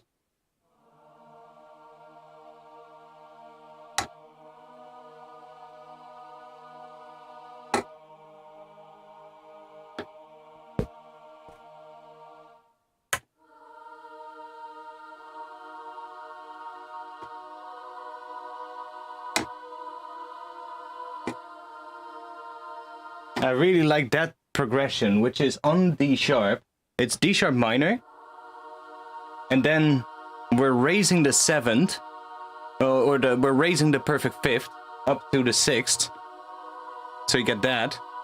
Then we lower the minor 3rd to the 2nd, which makes us, well, that's kind of turns it into a sus2. So you get that. And then you move the top note back to the perfect 5th. So you end on a sus2 chord. I love that sound. And I think we need to incorporate that somewhere as well.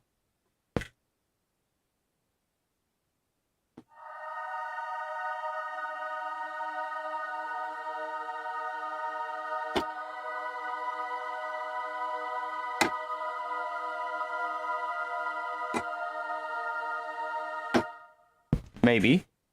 Not that high up, I think, though. I have a couple of ones.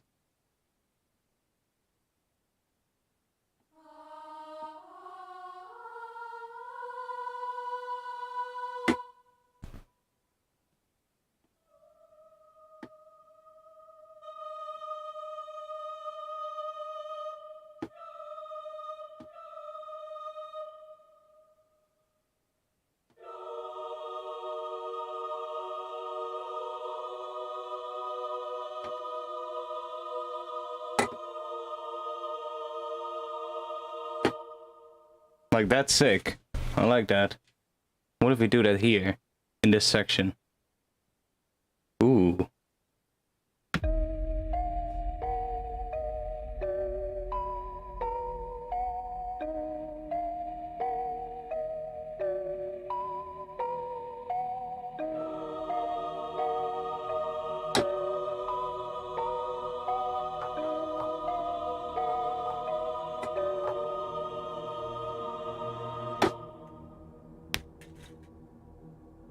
Well, wherever we're gonna use it, we have it now. That's always good.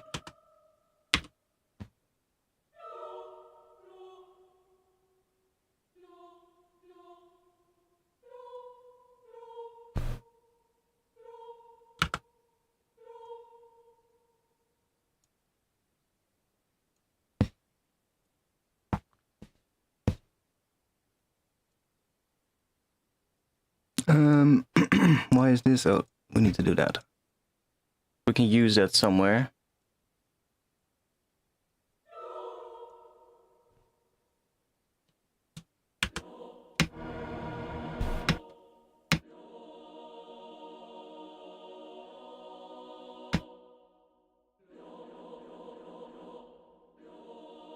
Yeah, it makes no difference. It's all in the mod wheel.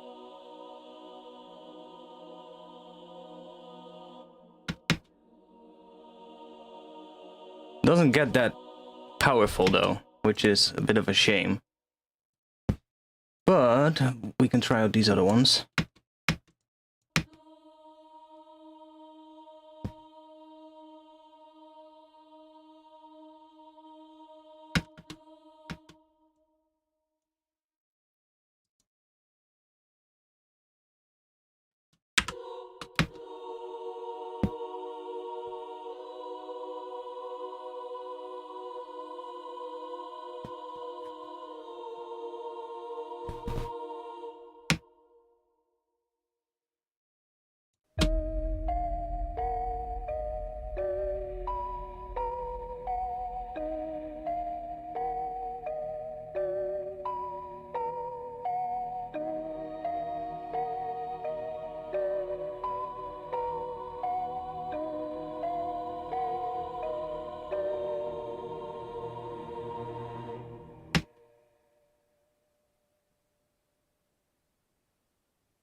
I'm sort of like thinking what is nicer. I think this is nice. Having it so like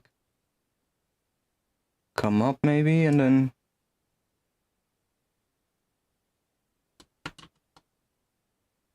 go down again.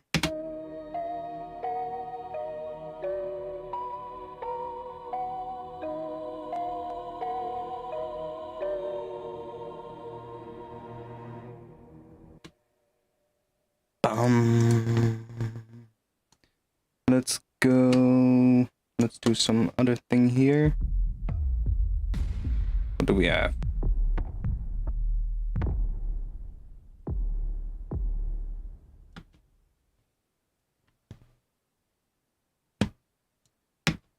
Okay, I think I had. Let me actually save. And I think in this project, I think I have the tutorial project in here as well. Was that this one? No. Didn't I have... Yeah, I had a re-space in there.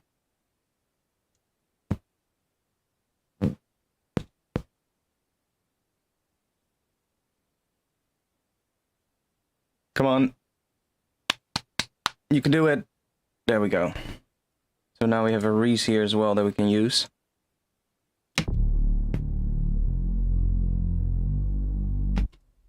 That's hugely out of tune.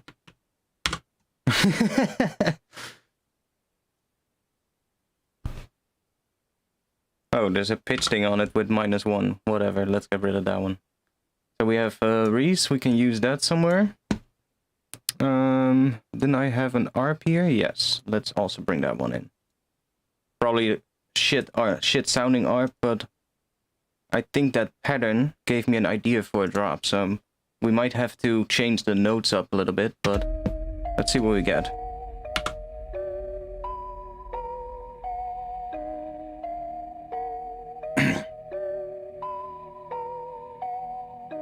We kind of want to probably have something come in that replaces this, but does a similar thing.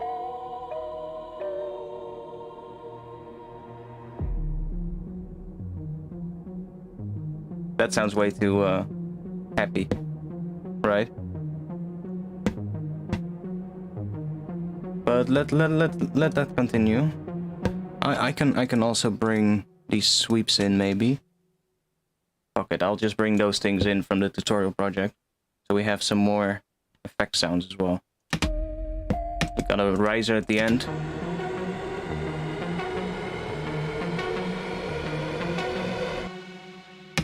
Bum.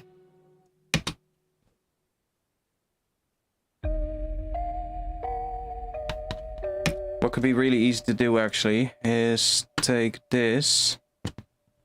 Let's get rid of all of this. Let's make a pattern that works with this. You know what?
Yeah, we're gonna have to do something here. I'm not sure yet what with that, but we'll see.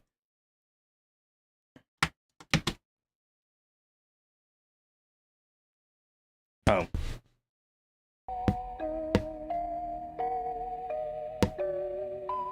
See what these effect sounds sound like.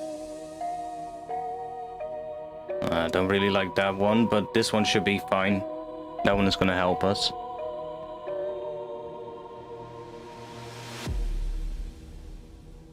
Okay, so what should we bring in here?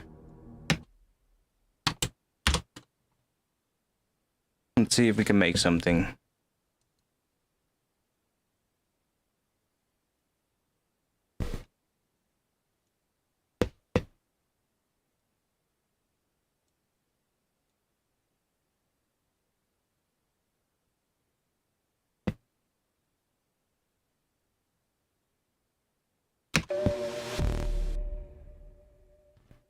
Okay, so I kind of need to have this pattern here.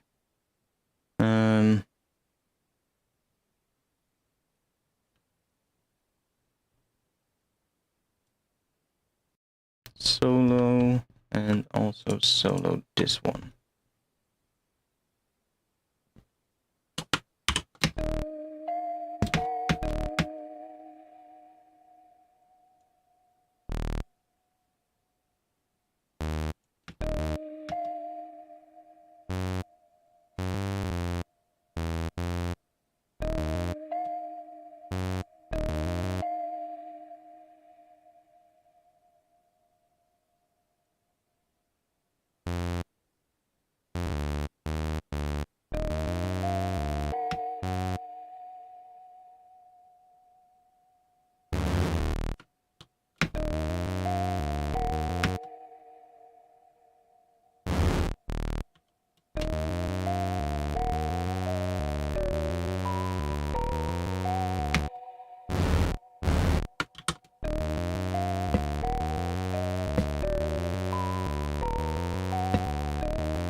I like that.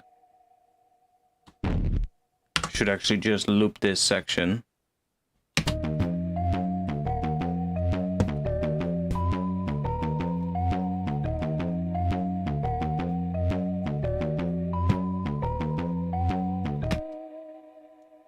Because then we can also have another one here, something weird that's higher up, like.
Sounds like distorted hell, but hey, that's fine. I want to see.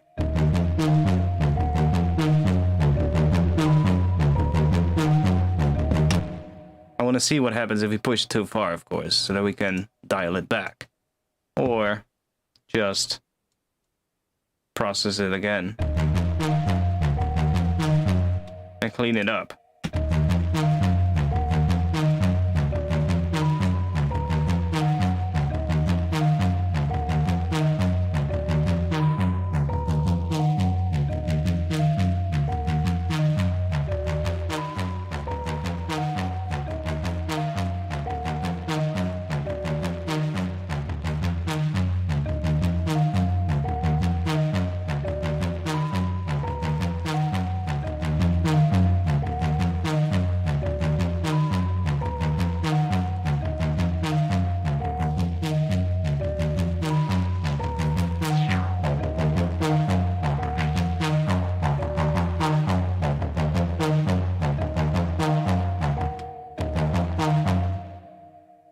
And right now this isn't much yet, but this is just something that we can use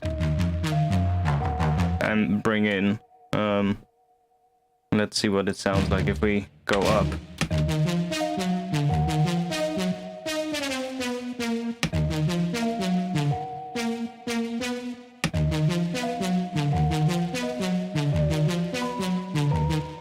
Yeah, so if we take 4 of these, then we can do, for instance, then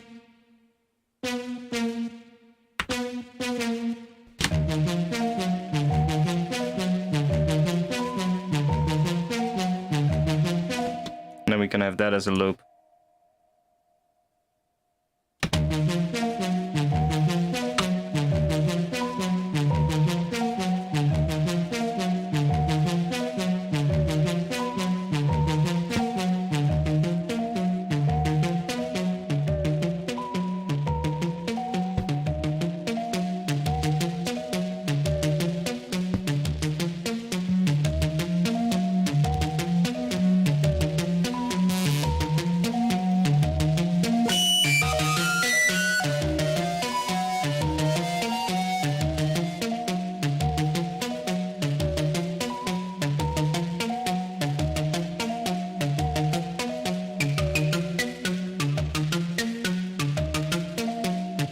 No, that's not really nice.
That sounds weird.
No, we need this to come in different.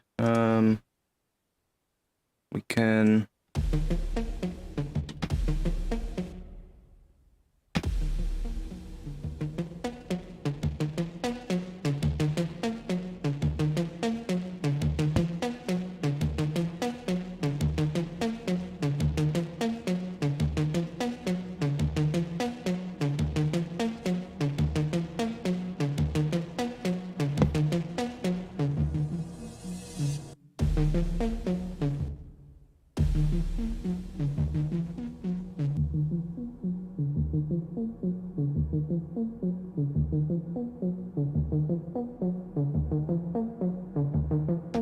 It's gonna be different. I don't like it for the setting of this thing, but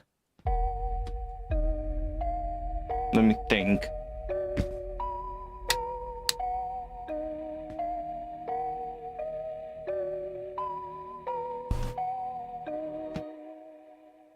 Add some of these things as well.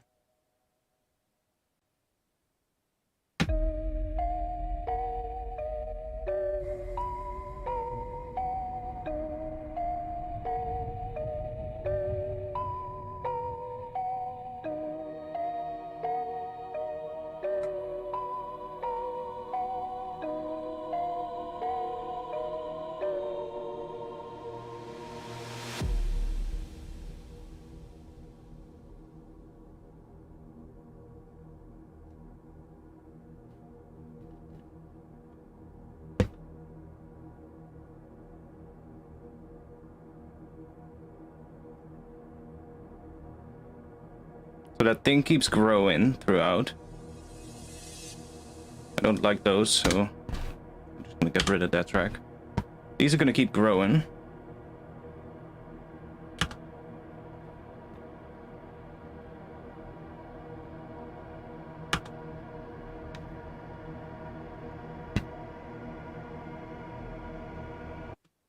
Probably gonna have some. I'm not even sure if we'll have bass in the intro, but we can.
So this is where the build basically begins. So here we're gonna have the build basically. So let me just do build, and then here we're gonna have the drop.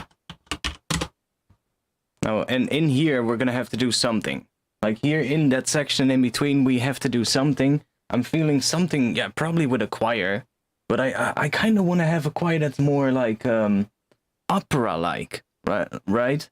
Ones that go like ah ah ah, you know, that kind of stuff. But that line like vibrato opera kind of sound, but then really staccato. Maybe one of those vocal libraries that I have in here can do that. I preloaded a bunch of vocal libraries. Let's see. That one is more sustained stuff, I think. Yeah. That's not really what I need. Maybe this one.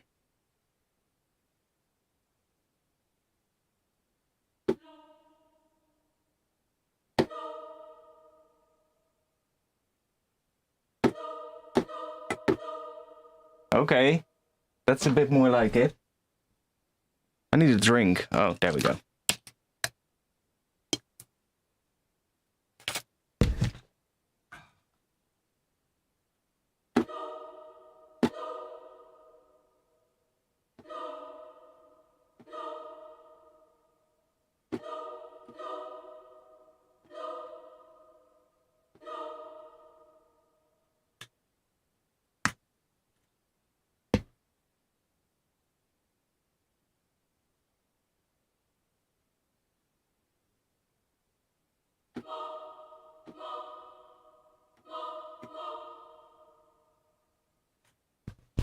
Oh yeah, I'll turn the cam back on in just a bit, one moment.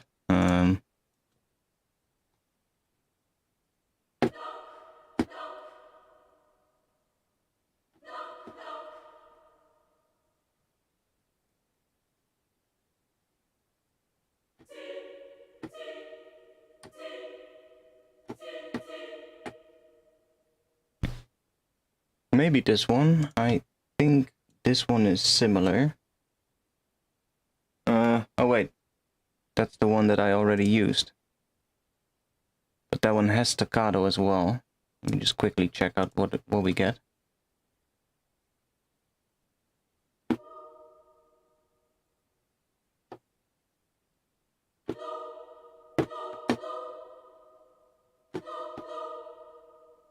The other one is also good. Let me change it back to sustained, because otherwise that first section is going to sound weird. Let's do that.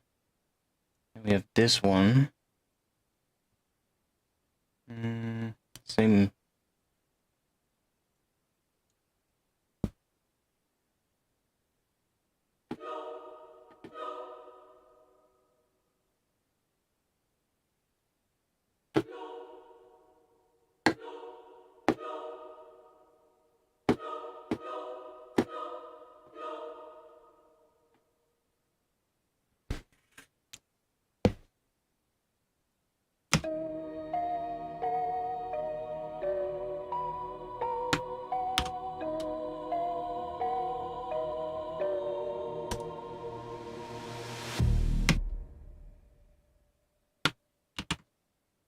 Should we do it here?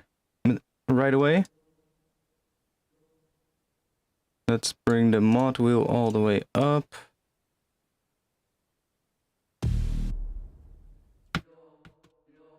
That's low.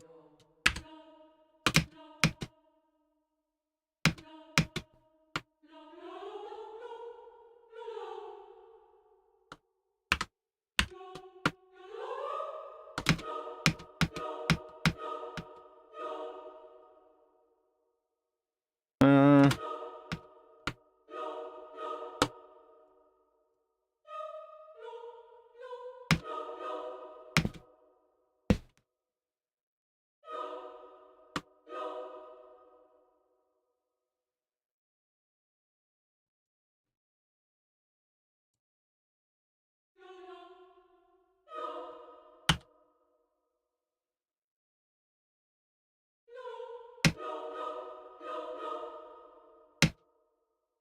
All right, we can at least use that somewhere. That sounds pretty cool. And that is doing that thing around around the root note that I'm doing here as well with those choirs, but then quicker. See if we can use that.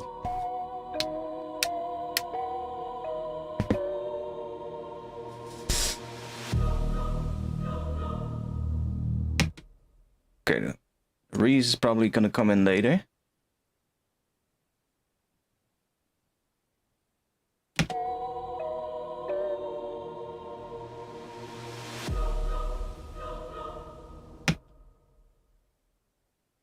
Ooh.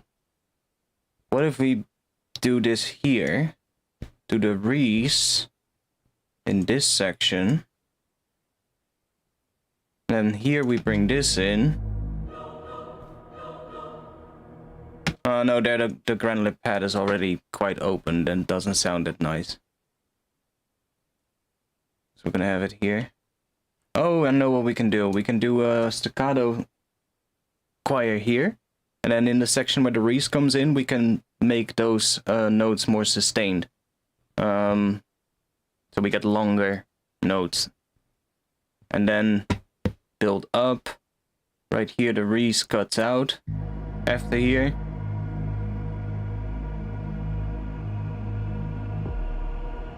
And then we could even bring the staccato ones back. Like we can bring them back.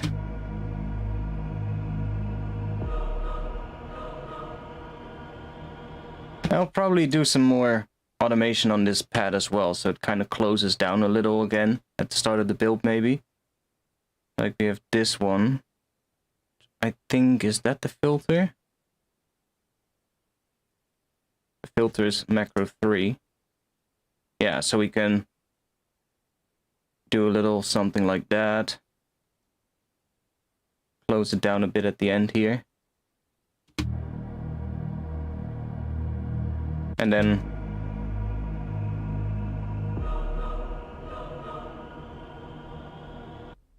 okay, let's see.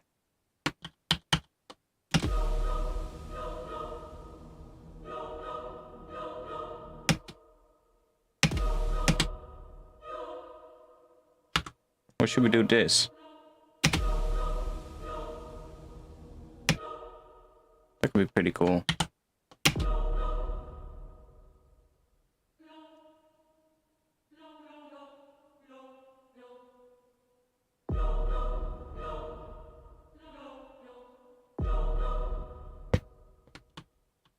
Can we do this on different keys as well in the scale?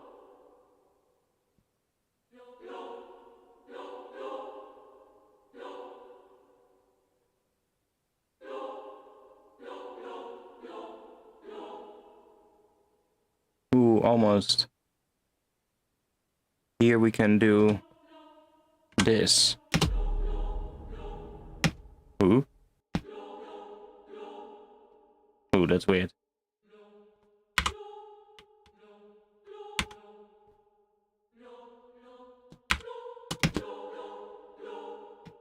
Ooh.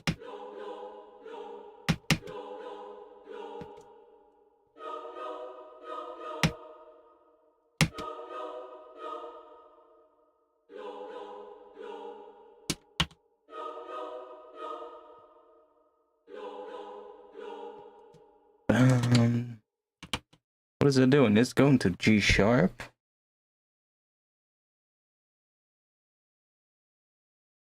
Isn't that what the Reese is doing as well? Did I just really do this? Where's the Reese? There.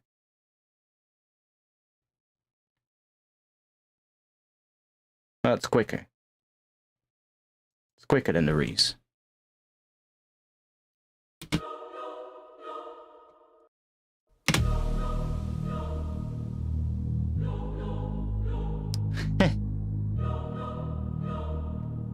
Without even thinking about it. I just did it correctly right away. This one is based on G, which is exactly what the Reese is also turning into.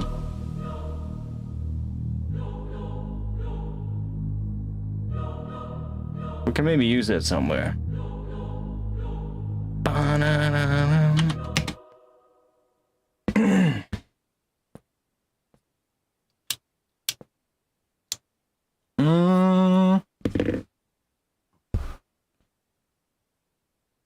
Yeah, I did have an idea though when I had that original pattern from, where is it? Let's save. I'm gonna bring that really shitty art pattern back, which I know. Why would I do that? Because that did give me an idea when I was making the tutorial. I need to hear that again.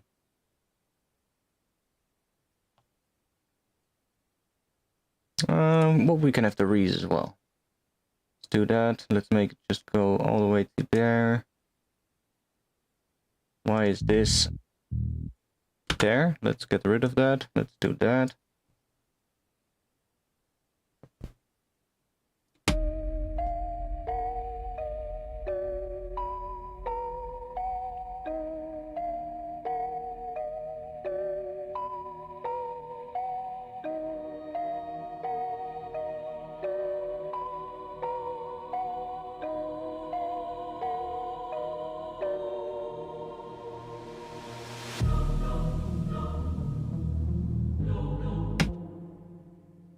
Without the pitch thing.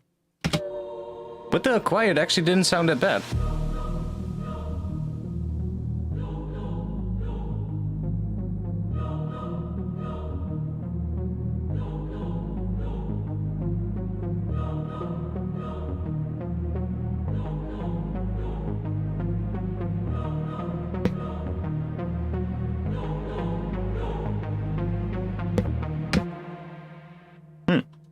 Okay. Okay.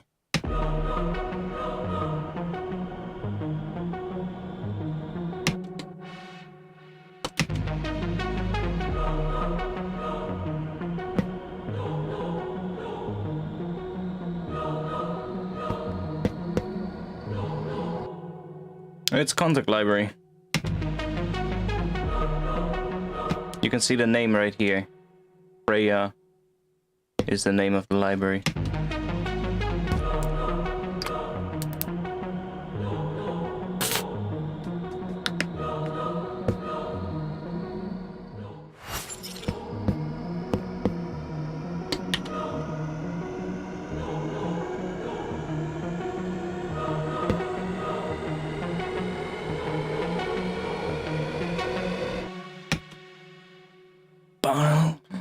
Yeah, okay, yes. Now I immediately get this idea back. Even though this ARP synth is too shit for this thing, I have an idea. Like, I want sort of like a pattern like this that kind of evolves throughout this entire section. So that's gonna happen. And then you see here this pattern.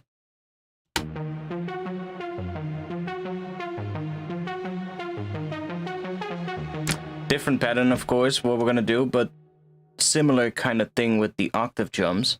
And then the bass in the drop needs to kind of do the same thing, at least for the first hit of the bass. So like follow the same kind of rhythmic pattern. So that kind of continues, but then of course with a different sound.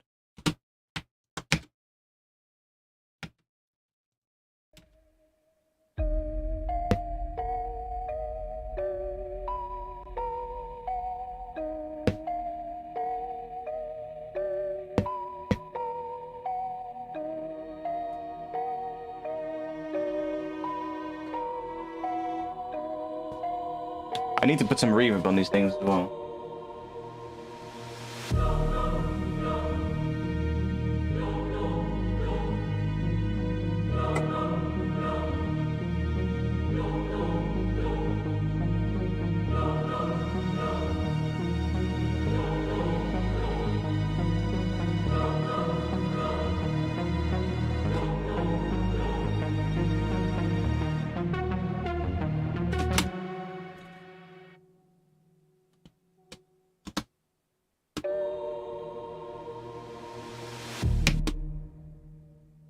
I kind of want to have a section first without the sustained bass.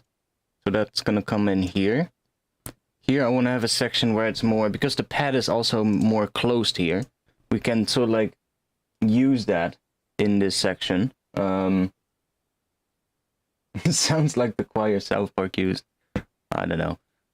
But we can use this section because here, if we have that choir, and then without the arp,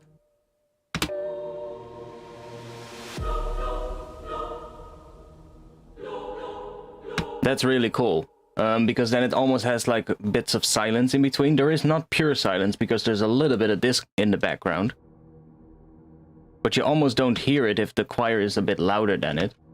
So... see, it sounds a lot quieter, that granular pad, if the choir is there. Right? It sounds like it's quieter because you don't really hear it that well. And then have something more rhythmic underneath here in this section. I guess. Shouldn't be too big though.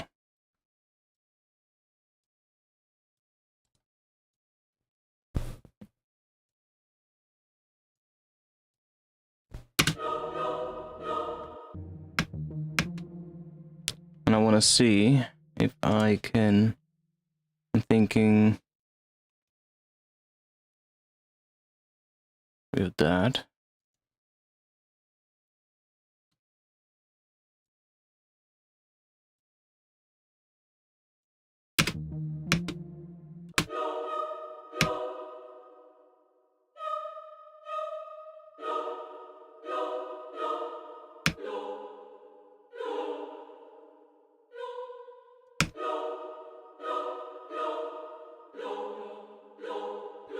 Oh.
Oh.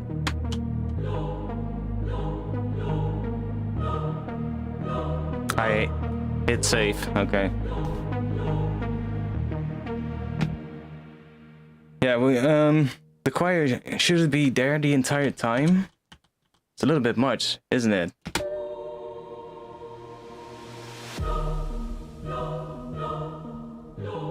But let's see how that thing sounds if it progresses.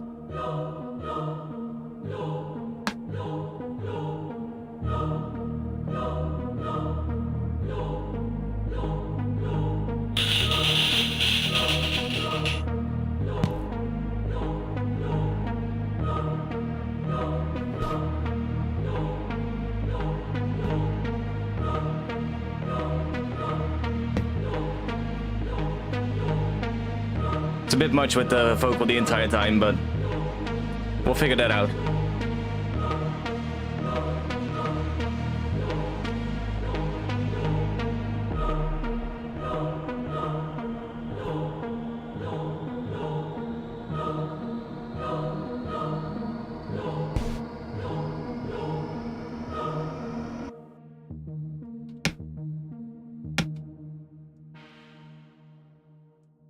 Okay, let's go nuts with it.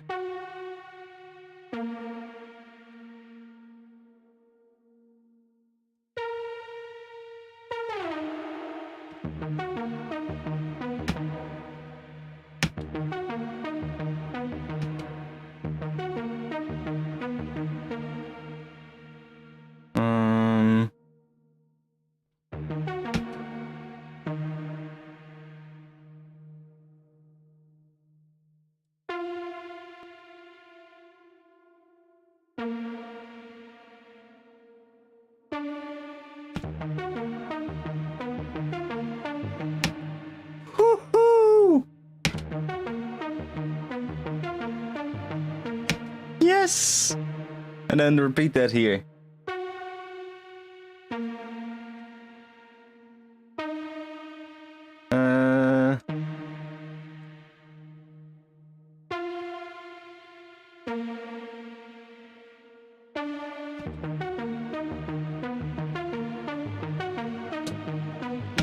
Okay, we're gonna change that as well. D sharp works because that's the perfect fifth. But this one, A sharp, is a little weird. That one should be B?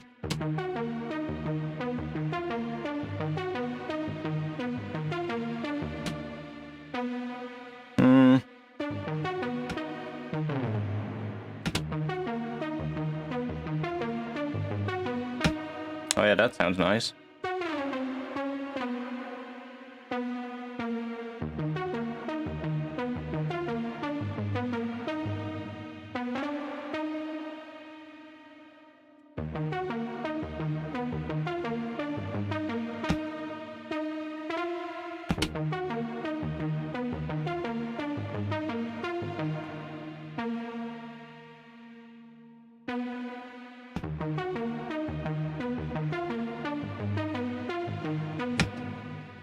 Okay, yes.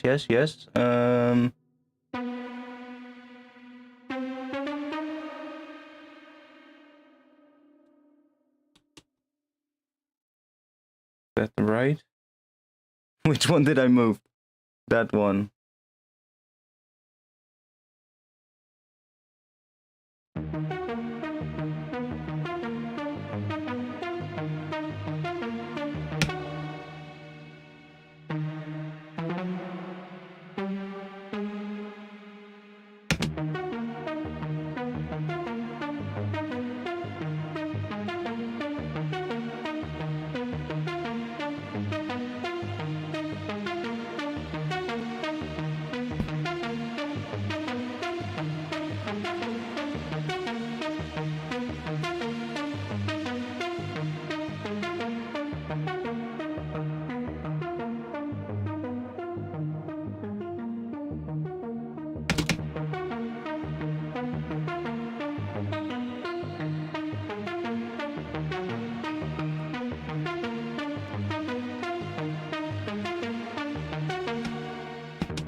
Because the reverb is in front of everything.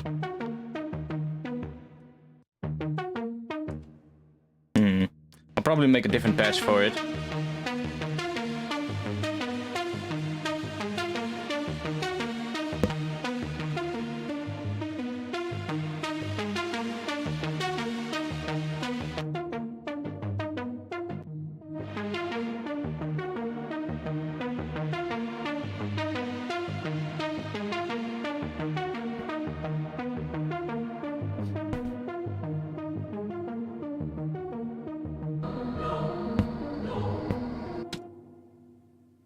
let's see.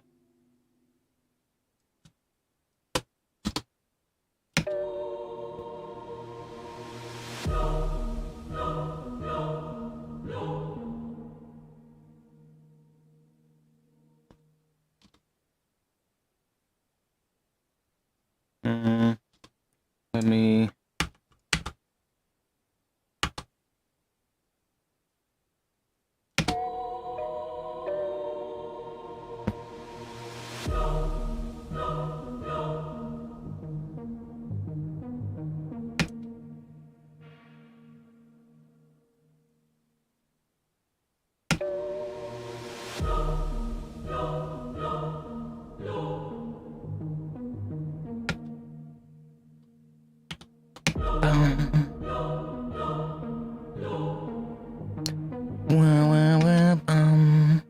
Maybe just that one.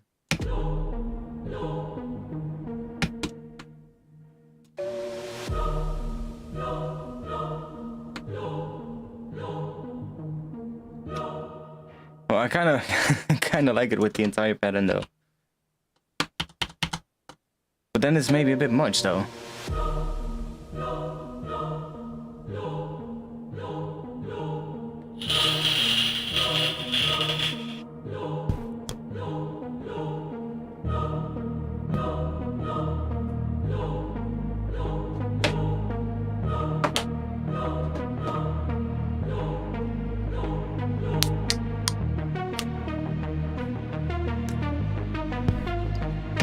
Now here, this part I'm not entirely sure about. We can play around with the position of some of these notes, like these. Could maybe go there. So that we get this. And then this one extends, and then that one goes here. Oh wait, that's the fucking wrong pattern. This one. Yeah, see, we can play around with the position of that.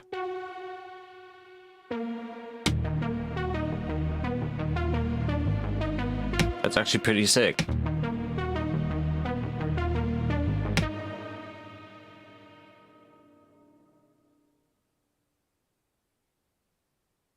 What?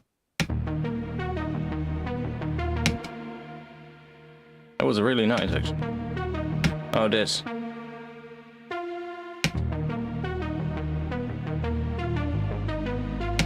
Whew, that's really good. Then we need to have something similar here.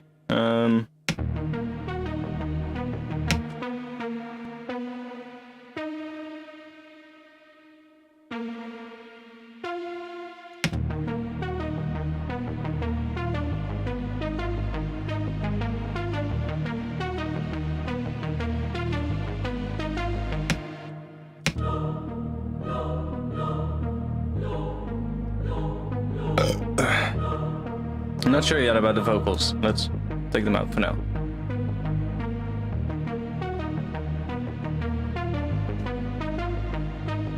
Then it feels more like the pattern is also continuing, even though it changes slightly.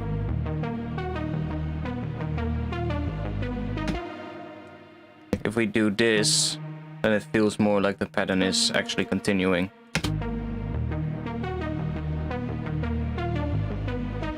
Which actually kind of works.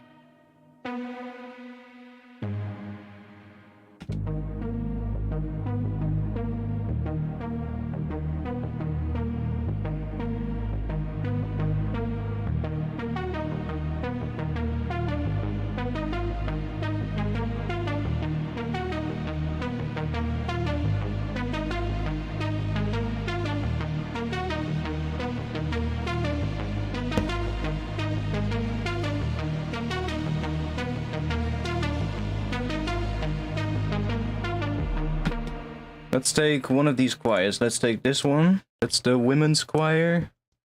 Let's make sure that that one is sustained. I'm just gonna put in a whole bunch of things. Doesn't really matter what it is for now, just so we have some stuff. And then we can put some chords underneath here. Let's see what we get.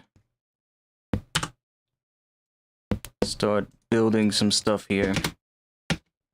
So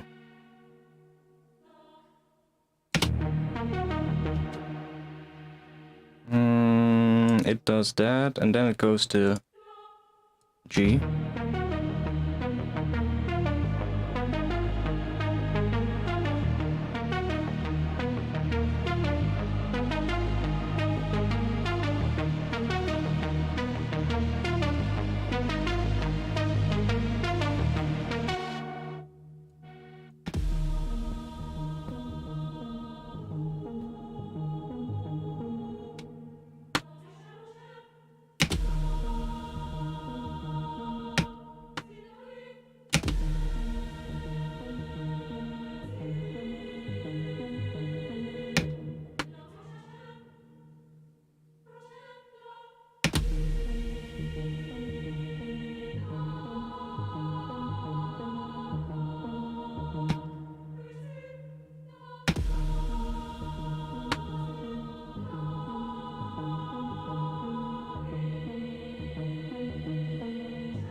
Yeah, because that is changing, like, let me actually try this underneath.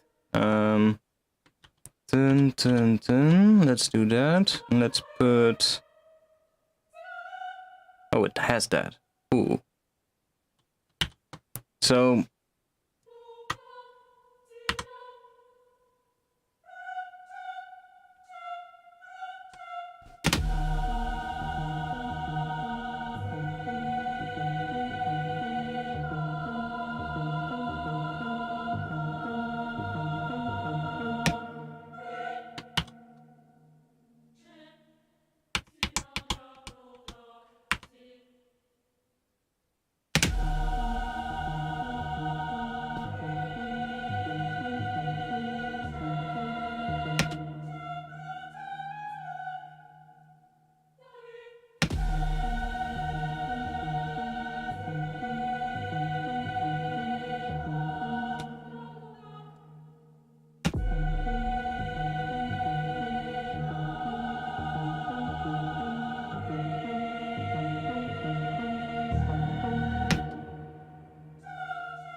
Ooh.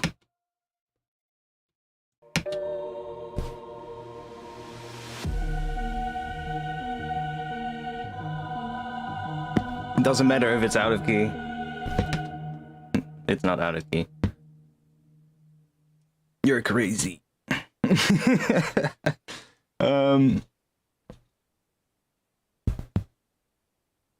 Seriously, YouTube really needs to figure out all those bots that just need... Do you guys see them as well, right? In the chat.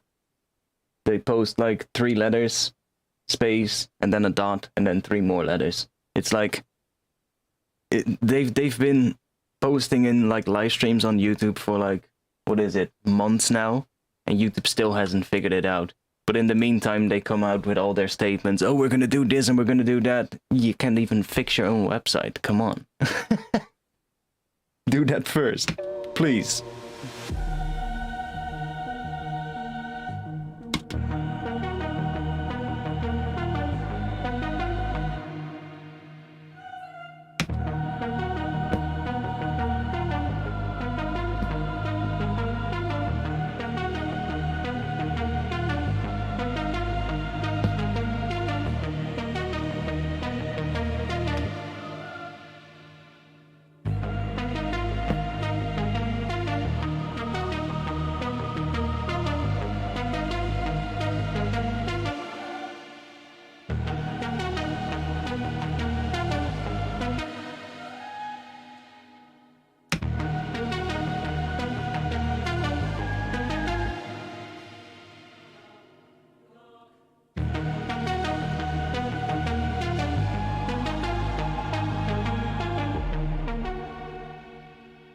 Site has a problem with bots. Let's remove the dislike counter instead.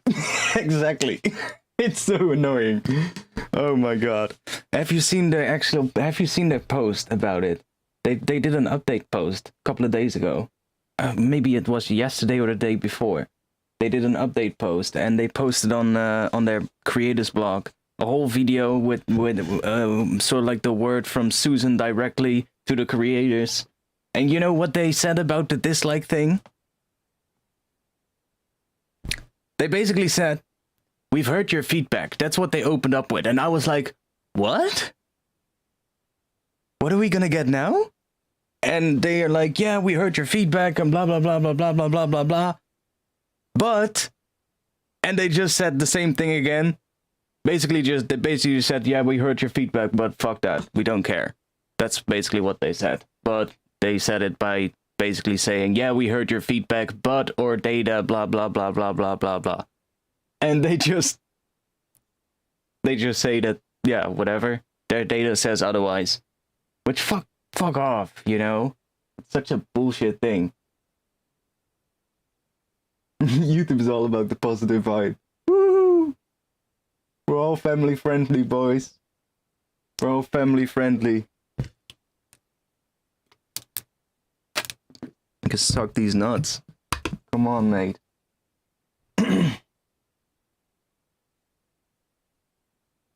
Yeah, it's so stupid, man. They're so... and they were saying... You know what else they said? They said also in that same blog post and a video that they made about it, that they were all going to be for sustainability stuff in the future and all that kind of stuff. And then in the same post and the same video, they bring up that they're looking into how to incorporate NFT stuff into YouTube or something. Which is like, how can you even put those two things in the same fucking update post at this moment in time? Like, come on. I mean...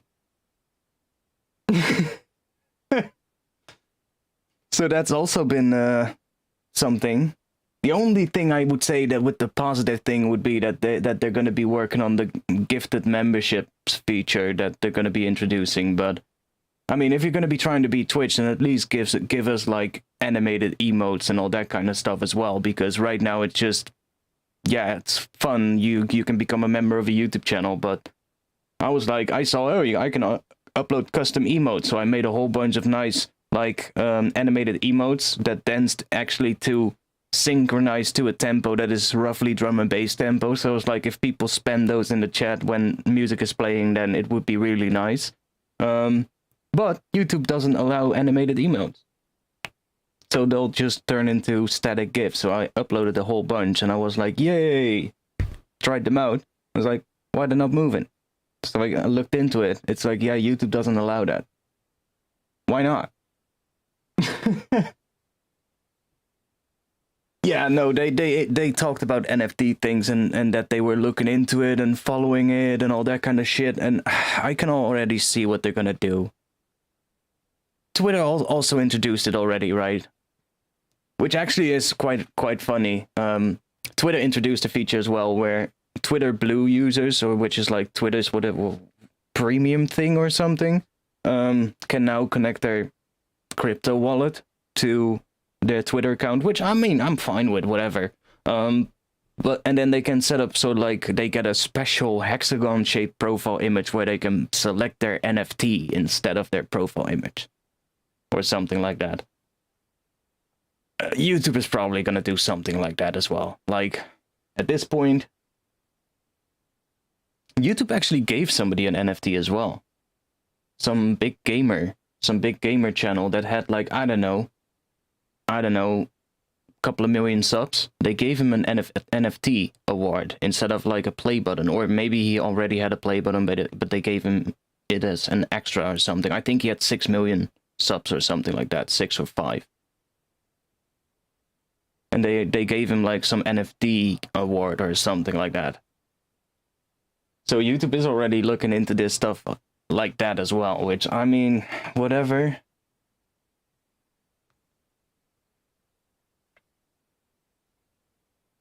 Yeah, I can't wait for I can't wait for people to get Hackmade. Honestly, if they're gonna introduce something like that, it's just a matter of time. Honestly, it's probably gonna be quite interesting.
I don't know what's gonna happen, man. But YouTube is looking into all kinds of stuff, but not the stuff that they should be looking into. Like usual, I mean, the fucking problems on YouTube have been problems for so long. And they're all like, oh, recently, like in the last few years, it's all like, oh, mental health and all mental health of the creators, but they don't care at all. Like, every creator knows that if they cared about the mental health of creators, there are so many things they could be doing to fix a lot of it. Which has to do with the things that they implemented themselves over the years that made being a YouTuber so taxing on your mental health. At least for people that are really easily, how do you say that? Easily influenced by that stuff, I guess. There's so many things that they could do, you know? Like, maybe not. Like the whole thing with the dislikes, it's so weird. Like, yeah, but dislikes are still there. You can still use it for what it's actually for. You can still use it to show your feeling about the video to the creator, which is what it was originally intended for. No, it's not. Yes, that is one thing that it's used for, but on the YouTube side of things, what the dislike thing really does, it affects how your video also gets recommended. And if you dislike a video, then YouTube sort of like, the algorithm takes into account, oh, maybe I shouldn't recommend a video that is like that to this person next time. So it affects a lot more stuff than just, oh, you're telling the creator I don't like this. So that's why that stuff is so taxing on your mental health if you suddenly get a whole bunch of dislikes, right? Because the creator knows, oh, fuck, this is going to affect my views. This is not just some dislikes that I'm getting. This is going to affect my views and how my videos get recommended. And YouTube is then all like, oh, but you can still use it for what it's for. Yeah, but literally nothing has changed. And I don't really understand why they don't see it. Well, they know it. Like, come on. If you're this big, you have a platform this huge, then you know what effect that has. Come on. They're not stupid. It's just that, you know, I don't know. I actually don't know how they think. That's the thing. I wish I did. Because sometimes, a lot of us, I think, sometimes think like, I wonder how they actually think about this kind of stuff.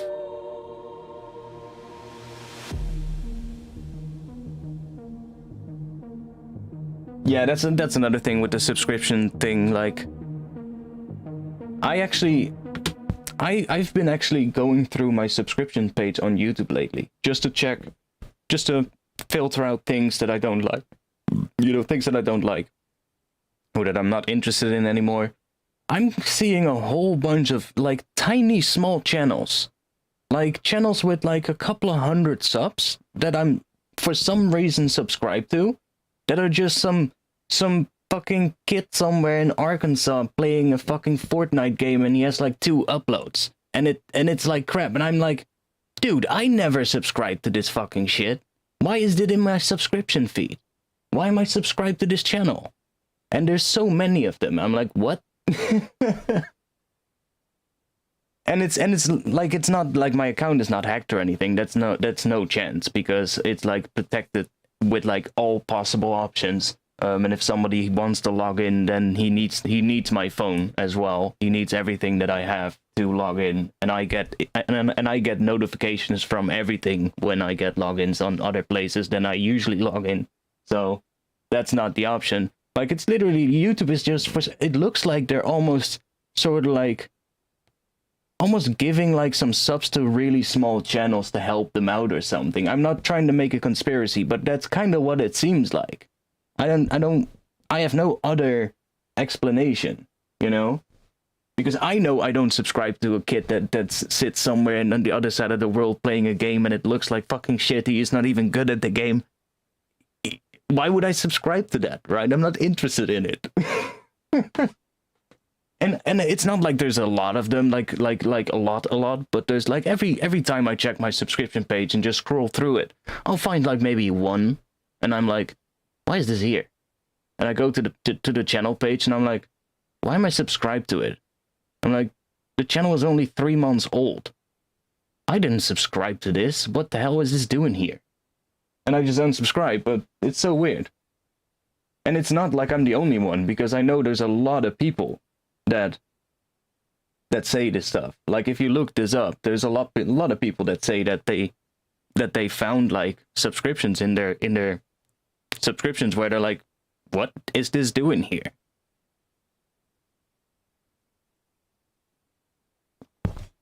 You are sub to random channels too. Yeah. See? It's so strange.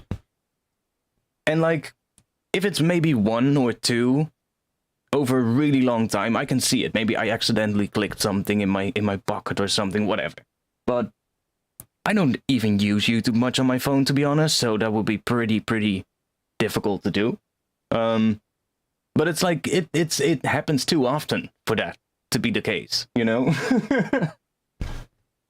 Probably a server mess up. Yeah, I don't know.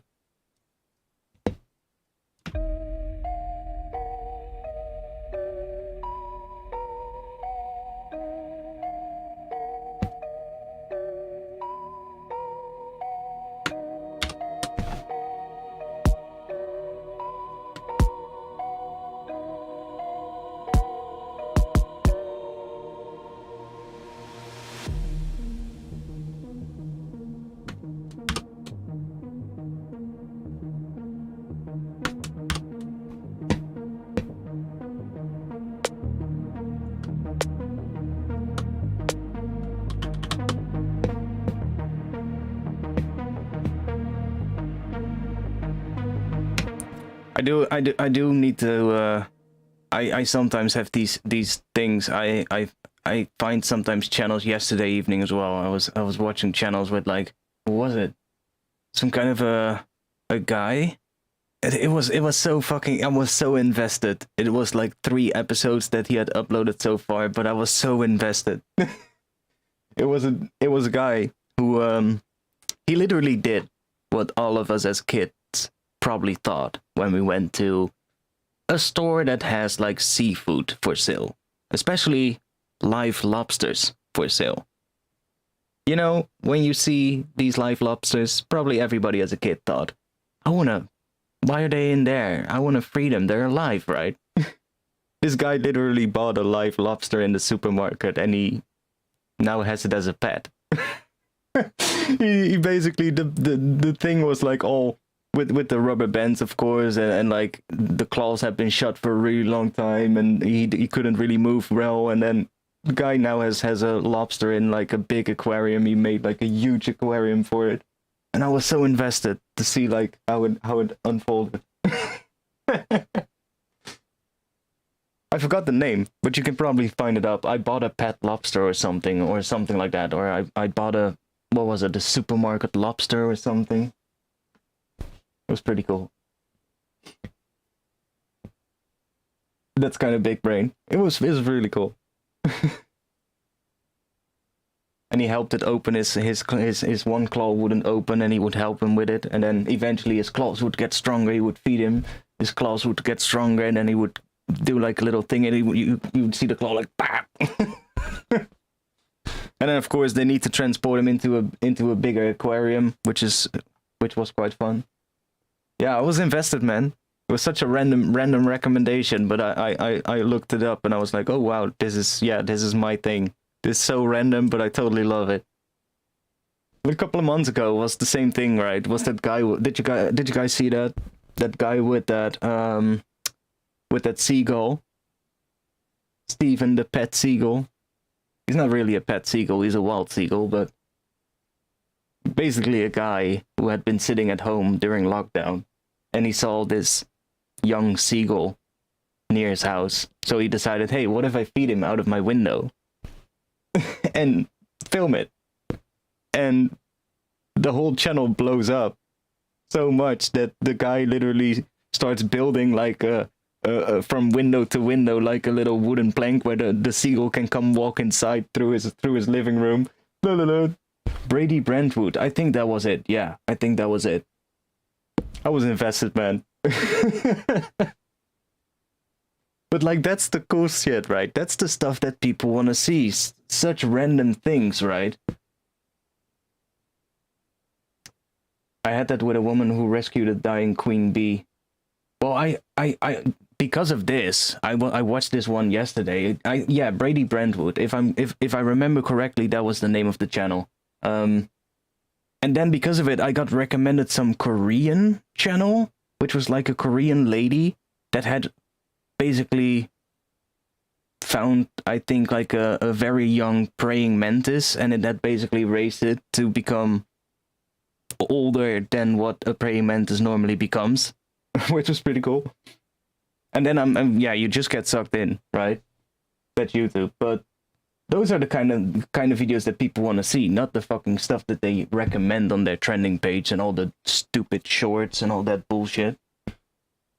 Because that's the other thing, right? YouTube is totally gonna push the shorts thing. They fully are onto the shorts thing. That's gonna only get worse and worse from now on. So if you like shorts, then good for you. But if you're like almost everybody and absolutely hate shorts, because if you click one, then the rest of your homepage is from that moment filled with them.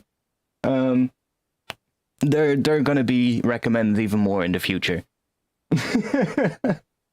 Let's be TikTok, guys. Let's be TikTok. We're going for it. Yeah, it's literally TikTok. It's so stupid. But I watched the update video and I was like, oh man, no. Well, we know what their interests are now.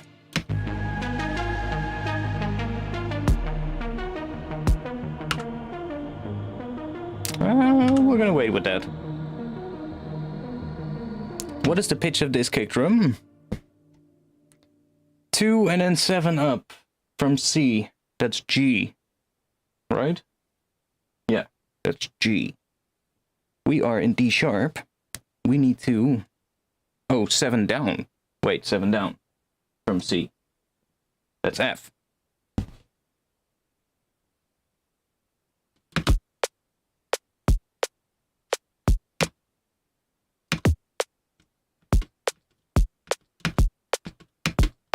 We can also...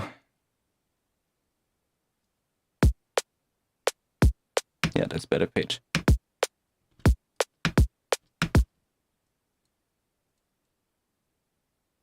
Yeah, so here we're gonna have a drop, of course.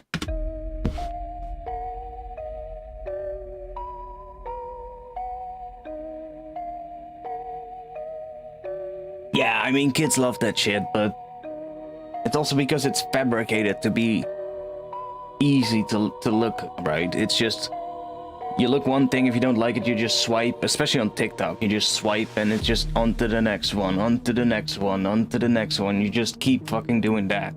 That's the whole purpose of that whole algorithm. It's just keep feeding you bullshit that is sort of like just interesting enough for you to look at, right? So you don't really need any brain power to consume it.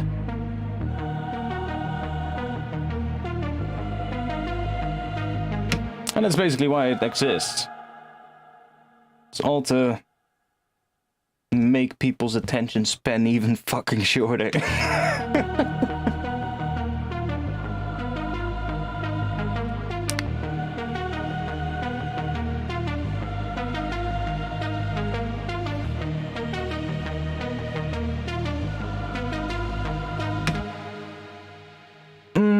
Oh, there's... Wait. I wanted to read that message, but then the chat jumped. Where is it? Oh, there's like an argument about tuning kick a while ago. What do you think? I think it's important. I think it's important. But it's not necessarily important to tune it to the key of the track. To the root note of the track. You need to tune it to whatever sounds good. Which could be the root. Could also be the perfect fifth. Probably it's going to be a note that is in the scale.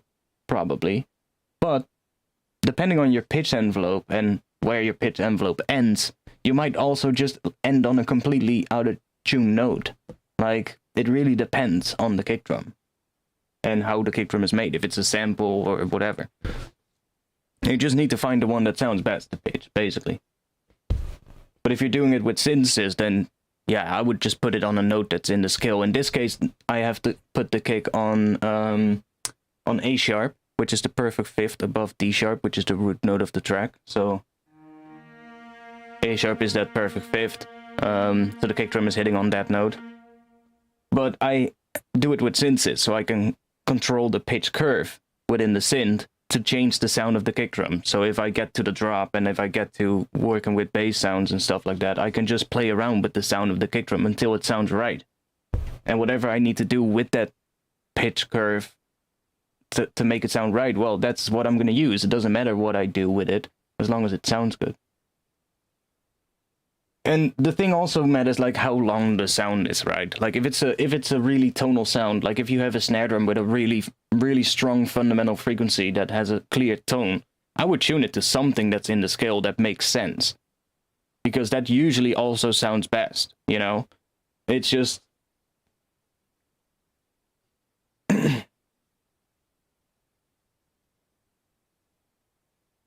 It's not crucial, especially not if the shorter the sound is. It kind of depends. Like if it's a long 808 bass sound, yeah, then you want to tune it to the key of your track, you know, because that's a long sound. It's probably gonna have a tone. If it's a really short sound, you can get away with if it's not tuned. But a lot of times it does tend to sound slightly better when it's in tune with the rest of your track, but sometimes there are also exceptions, you know? It really depends.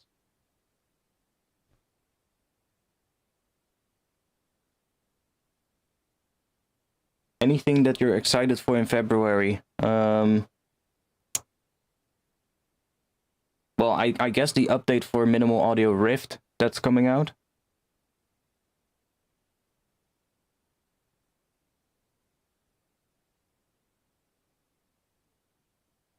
Yeah, I don't know. I don't like it when there's like a lot of times I don't like the sound of it when there's like for instance some room sound on a snare drum, for instance, and that is not so like in tune with the track.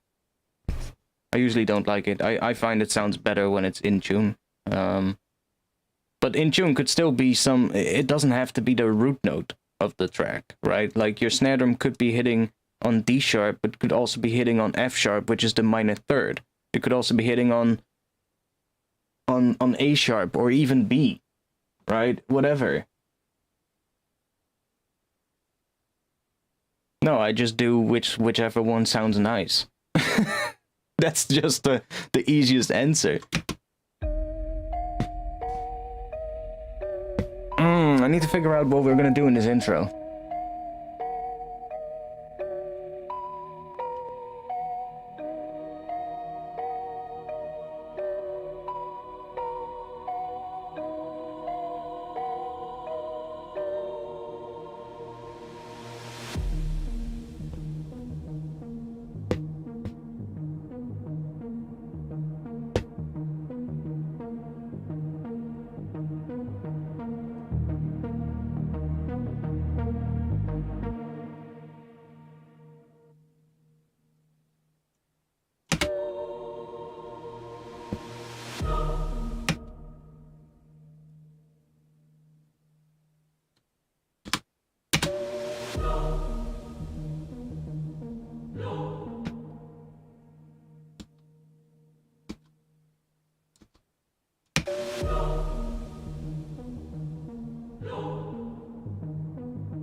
I don't really like that.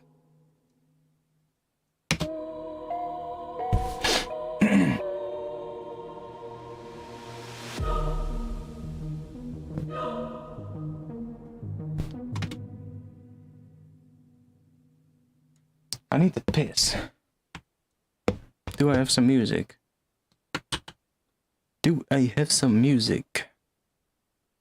Probably do. Somewhere.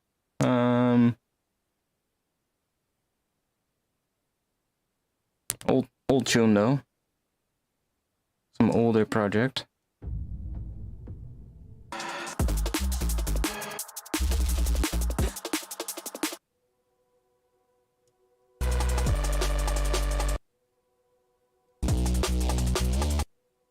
Yeah, sure, I'll give you this. Whatever.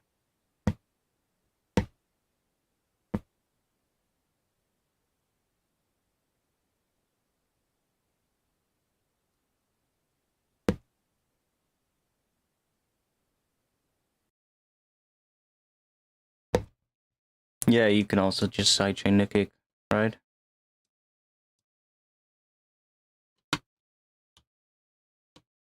Oh. Yeah, I'll be back in just a little bit.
Yeah, that one, I don't like the sound of the drop at all on that one. It's not done. It needs to be worked on, probably. I'm just quickly gonna listen to what we have on the speakers so I can kind of, I don't know, hear a little bit better what it sounds like. I'll turn the mic off real quick. And yeah, I'll just quickly work on this, see what it sounds like, because I need to kind of figure out what I want to do with this intro real quick. Yeah, I'll be back just a little bit with the mic.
Now I'm thinking, what if we go up just a whole note?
That's a spicy one.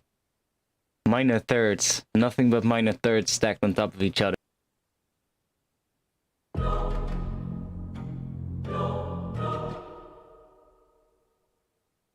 I mean, it does work.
I don't like this one.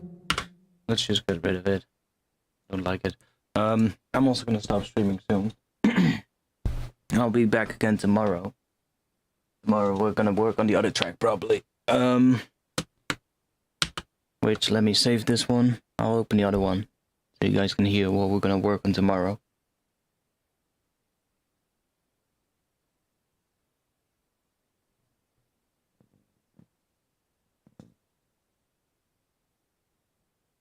What does that mean? Some kind of website? Yeah, that's just the spam bots on YouTube that have been here for a couple of months now, and YouTube hasn't figured out how to fix it. Which is quite annoying. Should be pretty simple to fix, right? It's literally just the same kind of string of things. Pretty sure you could set up a block thing for maybe a 3-phrase word followed by another 3-phrase word with a dot in front of it. Should be pretty easy.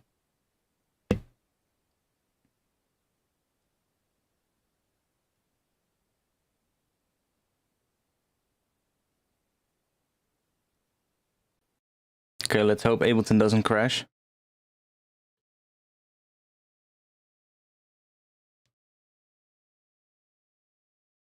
How often do you check your mix in mono? I do quite often. But it's not something I'm really too concerned about when it's really early on when I'm making a track. But I also kind of know what to do to make it sound good in mono, so like you can, if it's a sound that needs to be very important and needs to be there in the mono mix, then you probably want to start the sound from a mono sound source, because that's just gonna help you. It's gonna make it easier for you to get that, you know, to make it sit well. And if you start with a mono sound source and then just add something to it to make it stereo, it's probably gonna sound better than when you start with something that's super wide and try and make it more better in mono. But you can do that as well. Like, if I'm going to be using orchestral sounds and stuff like this, then I would definitely have to do something to it to make it all work better in mono, which is fine. But that's something you can worry about at the end, you know?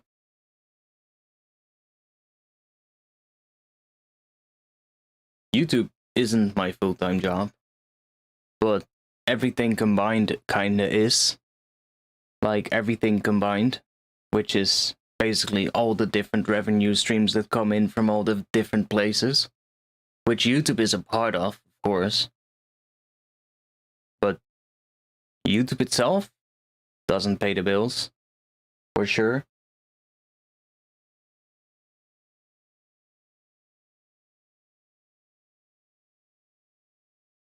Come on, Ableton, you can do it. It's a really big project. I'm not sure if it's going to be doing this right now because I should have bounced it. I only have old versions of it, not the new version.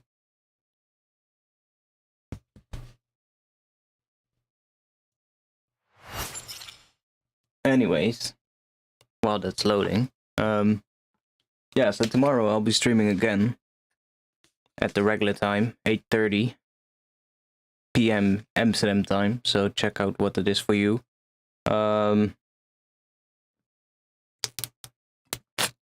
If the project wants to load, then I can show you what we'll be working on, but any more questions?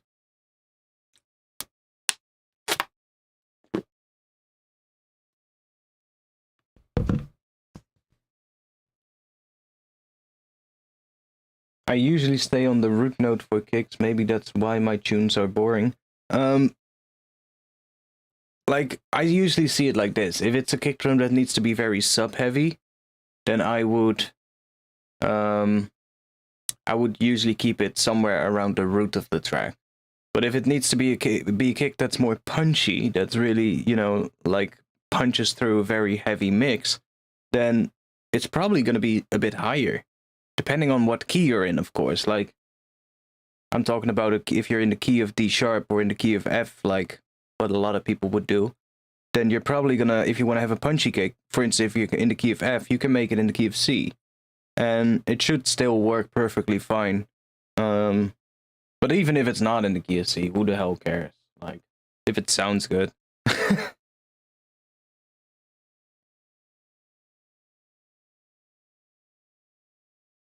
When do you think that producers can be credible to start doing tutorials? I'm not the best one to answer that question because my first tutorials, I had no clue what I was doing.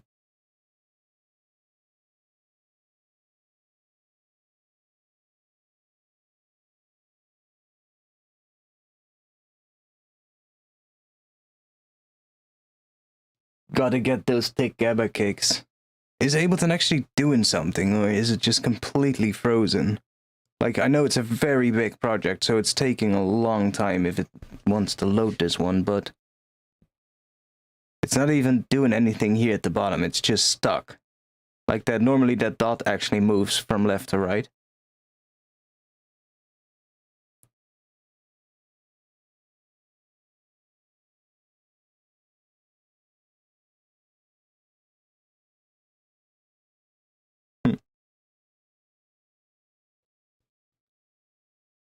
If I have a question, is it best to leave a comment, ask in a stream, or in the Discord?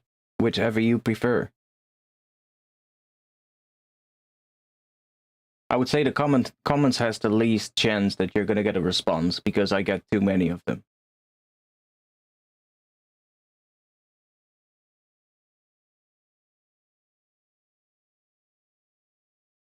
I mean, I already had an interest in music production for a long time when I did my first tutorials, but I didn't really, I wasn't that, like,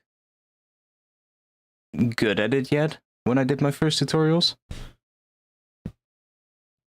I smell restart. Yeah, I kind of do as well. I do want to show what the old other project sounds like. Because that's also great outro music. I should have bounced it to audio. Okay, one moment. Because we need to end with that. We need to end with that. Come on. Oh. Okay. Yes, Ableton just crashed when as soon as I clicked it. There we go. I'll open it up. Do you want to restart or reload the project? No, I don't.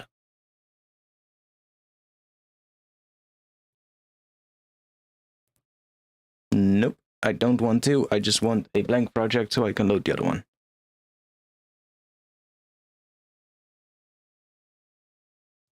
Sorry, I'm off topic. I was wondering, what is your process mindset when going into an evening of music making as you don't seem to lose motivation or get distracted and such things? Well, I mean, I get distracted and shit as well. It's just that when I do a live stream, I kind of force myself not to be distracted. So, well, I can still get distracted by the chat sometimes, but I do tend to be, you know, doing more stuff when I stream. So I sometimes just decide, you know what, I'm just gonna stream today.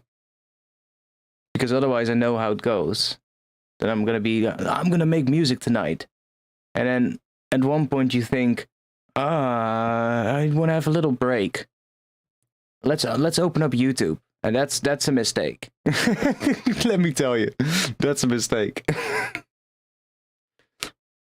Before you know it, you're like 2 hours later and you've been watching pointless videos about bullshit. And it's 3 a.m. And you're like, fuck. I wanted to make music tonight. But hey, we all have that. It's fine.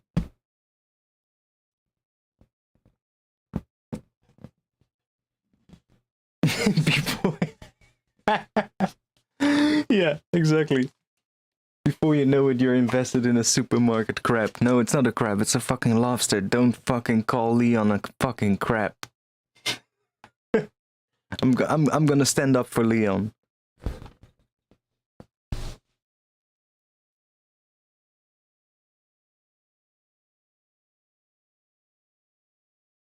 No, I don't really care when people are judging me.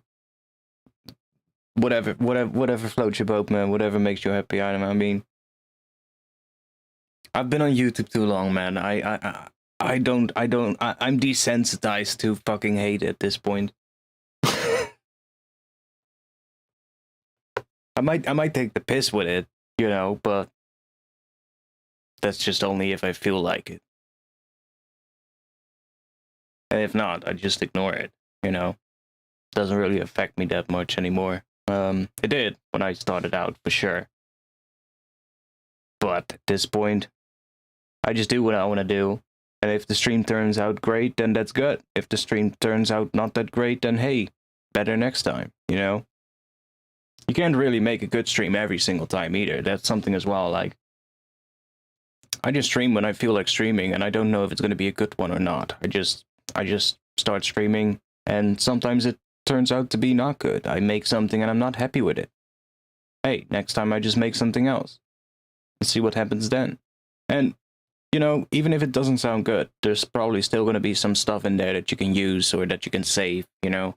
Maybe some cool effects chain or some cool effects rack you made, or, I don't know, maybe a MIDI pattern. Maybe you made a cool melody, but the patch you made it just sucks. You know, just bounce the melody to a MIDI clip, to a MIDI file, for instance. You know, stuff like that. It's like Leon Legend. Is he still alive? I think he is. I hope so. That would be great.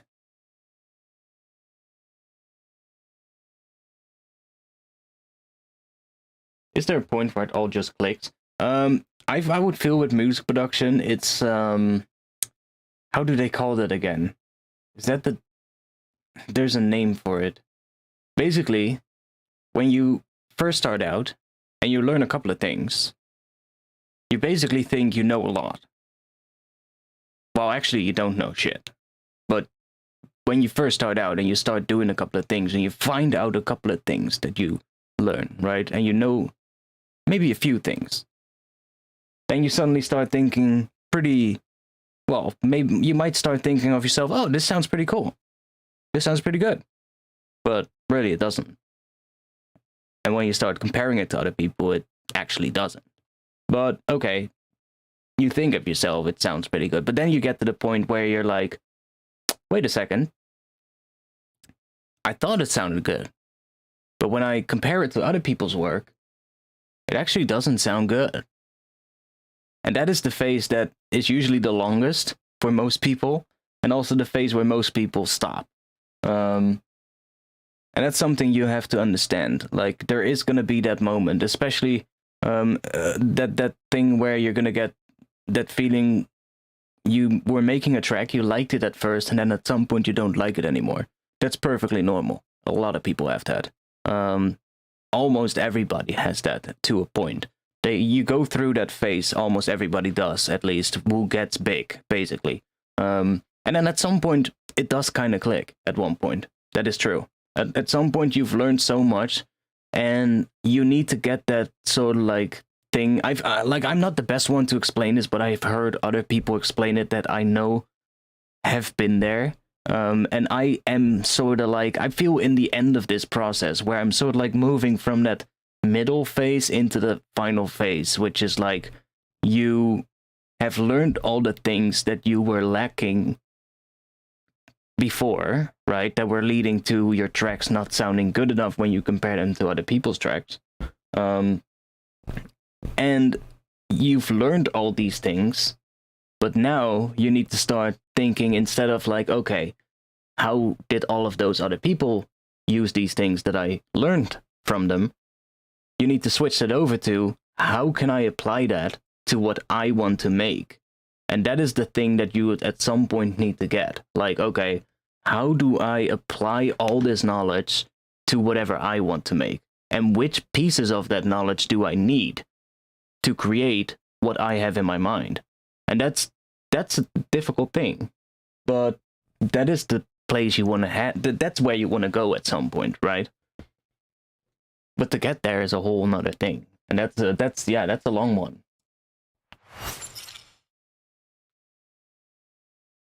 But I can tell you that is perfectly normal. The curve kind of goes from this, like at first you know nothing, and then it goes up really steeply, and then you think you know a lot, and you think your tracks sound pretty good, but they actually don't. And then it drops down again, all the way to the bottom, where you almost feel shit about everything you make. And I've had that phase in the last couple of years. Hence, I haven't released any music. See where I'm going at? And then from there, it starts rising again. And that's when you realize, okay, that bottom phase is where you really feel, and I've heard so many people that I know say the same thing, that they've went through that phase. And a lot of people didn't even realize it until either me or somebody else brought it up in a conversation, and they were like, you know what? This sounds really like what I had a couple of years ago. And, or like, this sounds a lot like what I had in the few years leading up to when I suddenly got a lot more known with my music, when I released a couple of things that really blew up. And it's a thing that I hear time and time again. You're at phase 3. That's not phase 3.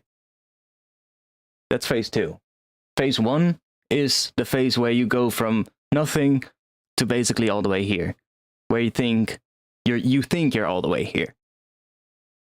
That's phase 1. And then phase 2, you go from there all the way to the bottom. And then phase 3, you go back up to there. That's what you want. That's where you want to end. But I can guarantee you, probably from all the people that quit music production at some point, they probably quit during that second phase. Because, and it's also like, for some people it's a really short phase, for some people it tends to be a lot longer. I know people who've been in that phase for 10 years, you know, and then at some point they talk to a couple of people that said a couple of things and something clicked, and they're like, wait a second. You know, and that's just what you need to have. And that's going to be different for everyone as well. Like, I know over the last year, I've had a couple of moments where I was like, huh, okay. It was mostly when I'm looking at other people doing stuff, you know, that I see how they do something, and I'm like, oh, wait a second. I had never thought about using it that way. And then suddenly you think, oh, but I can use that maybe for that then as well, or for that. And then you start thinking different way about all the effects that you have.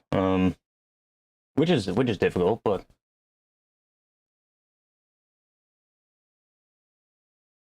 you got to know what you know so that you know what you don't, so that when you know that you don't know, you do know what you do know, so that you know that you know. Yeah, I guess. But phase 2 is definitely the worst one. What is it called again? It's called the Dunning-Kruger effect or something like that. I think it was called that.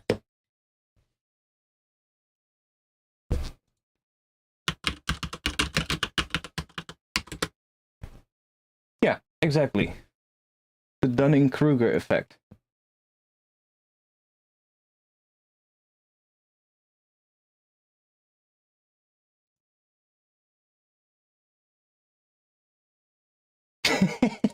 Yeah, this one, basically. Here. That's what it is. Here you go. Confidence and competence. That's how you need to see this. Phase 1 is right here. Mount Stupid. And then you fall into the valley of despair, which is where I've been in the last couple of years. And now I'm right here. Near the, maybe somewhere around here. Around here. So like getting into the last phase of the slope of enlightenment, I feel. But that's what it is. This is literally what it is. It's called the Dunning-Kruger effect. It's a thing that happens in almost every field.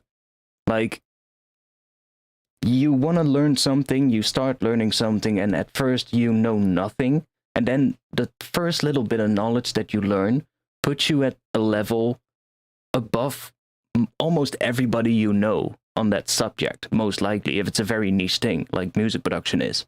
So you think that you know a lot, but that's just because you're surrounded by people that know nothing about it, right? And then you start realizing, the more you surround yourself with people that know a lot more than you start realizing, you know what, I actually don't know shit. And then it goes down there. But this is such a normal thing, and it's also not something to, you know, to be afraid about. It happens. And you just need to get through it, and you can work through it as well. Like, you can, if you know that this happens, you know, like a lot of people don't even know. Like, I didn't know when I fell from here into here that this was a thing, that this happened to everybody or almost everybody. I didn't know. I was like, why do I suddenly feel shit about all the stuff that I make? Like, I see other people saying like, oh, this sounds pretty good. And I'm like, it sounds like shit. And then after a couple of years, you're like, wait a second. And then you start climbing up again. And I definitely felt that in the last, I would say the last year, I've definitely felt this basically just going up again.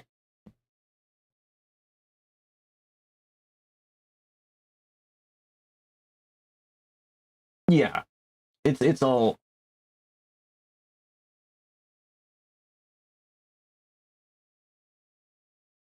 When I was 5 years ago, I guess I was maybe falling from here into here. I guess. I think I just pushed the last thing out that I released when I fell from here into here or something.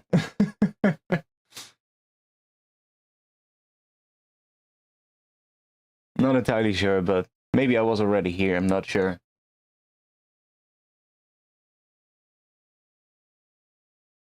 Yeah, I guess. Well, I guess it does kind of repeat. But that is, I guess, every time you take on something new, right? Like, because you can apply this to music production as a whole, but you can apply this to a whole bunch of more smaller things. Like, music production is a really big thing, but you can be a music producer and be really big on using FM synthesis, but know nothing about modular synthesis, right? So as soon as you then dive into modular synthesis, you're going to get this thing again. So it's just, it happens time and time again. Every time you try to do something new that you know nothing about, it's going to happen again. Maybe to a lesser extent because you're more aware of it, but, or maybe it's going to be quicker, but you're still going to get it.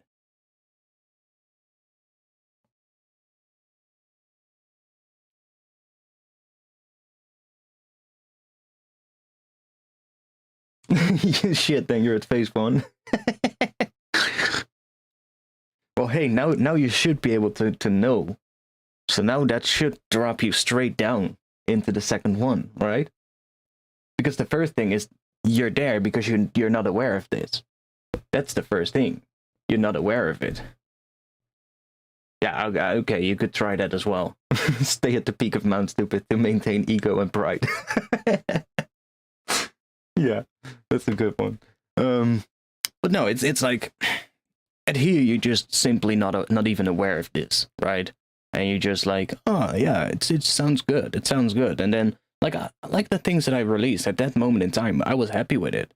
But when I got like a little bit better and I started learning a little bit more, which is what you do right here. And at this point, you're learning a lot, right? You're learning at a rapid rate, and every little bit of information that you consume is new to you. So you learn so much stuff at such a rapid rate at this moment here that that's also why it drops down so quick. Because the more you learn, the more you realize that what I released or what I finished or what I made wasn't that good. In the beginning, it's the most extreme, absolutely. This gets less and less. I guess you would be able to sort of like right here after this, it kind of plateaus at some point. That is true. Like at some point you've just learned as much as you can, and then it's basically just waiting for new things to come out. Let's say we're talking about music production, new plugins to come out, or new software, or new things that allow new things to be done, right? Oh, hey, there's something new that I can learn. But you do kind of get a little bit of a plateau at some point. But then still, you can always further, learn other things and kind of grow in different directions. Like, learn something else. Learn something else and apply that to music. So many things you could do.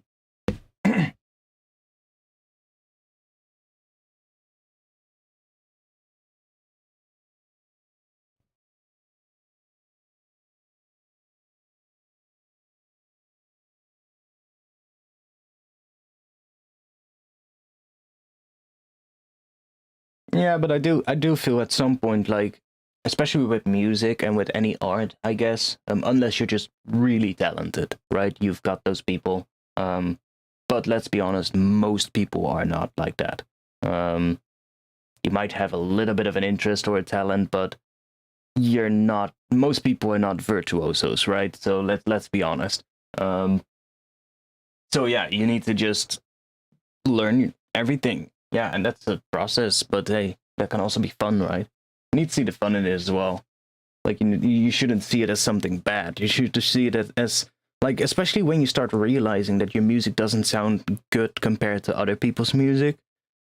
Don't get disheartened about it, but just see it as an opportunity to learn more things and get better, because that's what you need to do. And that's not. I mean, that's fun. Learning new things is quite fun because you get every time you learn something and you figure out. But because that's also the thing, right? You can watch a tutorial, but to actually learn it, you need to do it, right? So you need to watch the tutorial or watch a lesson or read something online and then put it into practice by actually practicing it yourself. And then when it clicks, when you really figure it out by doing it, then you get that little dopamine rush. So it's actually fun to do. It should be fun. If it's not fun, then I would question, maybe you should look into, do you really like this? You know? It should be fun to learn new stuff.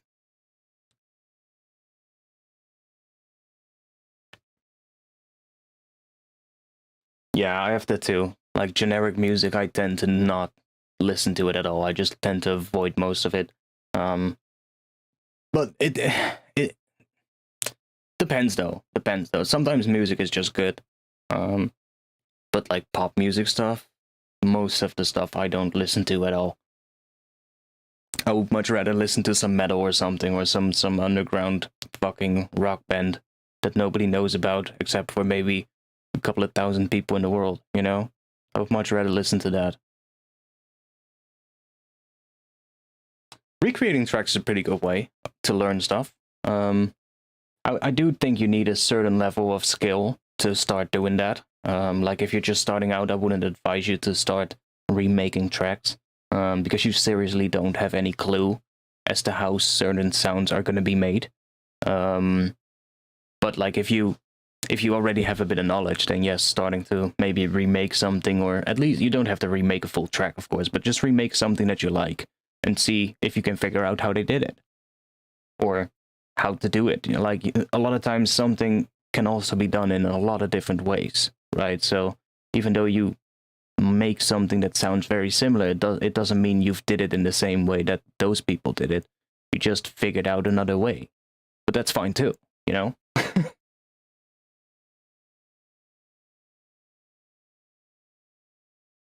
Yeah, well, when you realize that it doesn't sound alike, then you need to start trying to figure out why is that. And that's what you need to do by referencing, right? You can reference something and try and listen to it very closely, A, B, and try and see, like, why doesn't it sound the same? What is it? What is different? Like, does that melody sound higher pitched? Doesn't, maybe it's not full enough? Okay. Okay, how do I make this fuller? Well, maybe, I don't know, just look up some tutorials and see how to make sounds fuller, how to fatten up sounds, how to, I don't know, stuff like that, you know? And as you go, try and break things down into small little pieces, like I said earlier, because that's going to help you so much with learning things.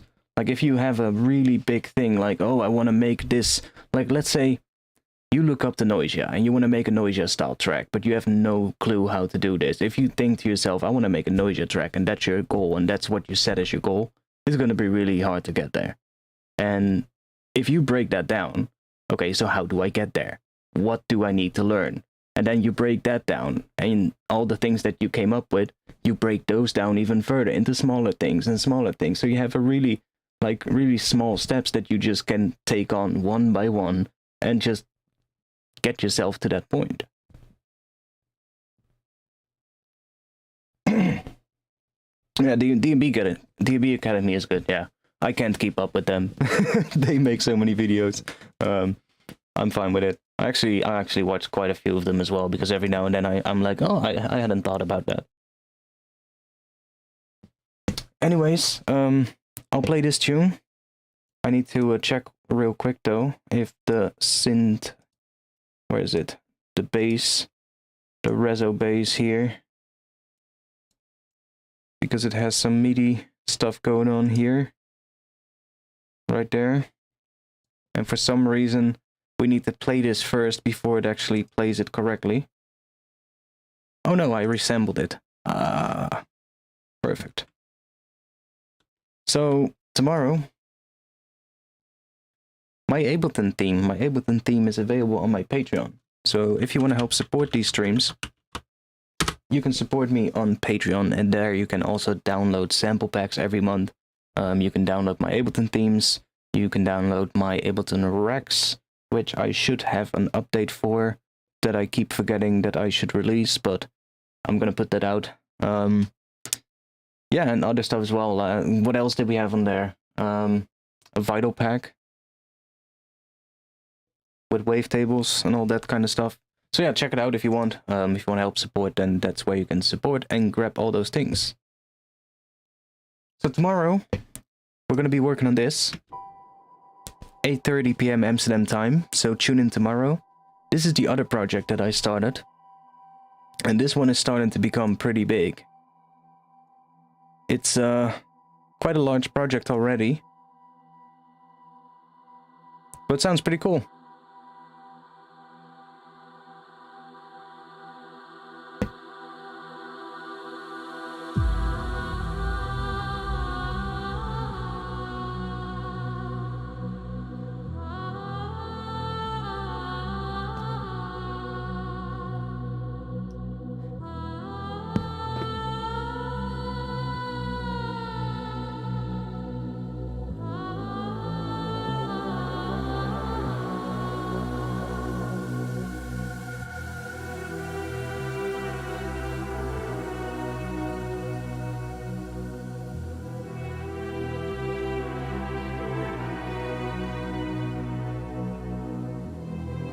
I'm still not entirely happy with the strings here, but that's fine.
This part is so nice, I like this.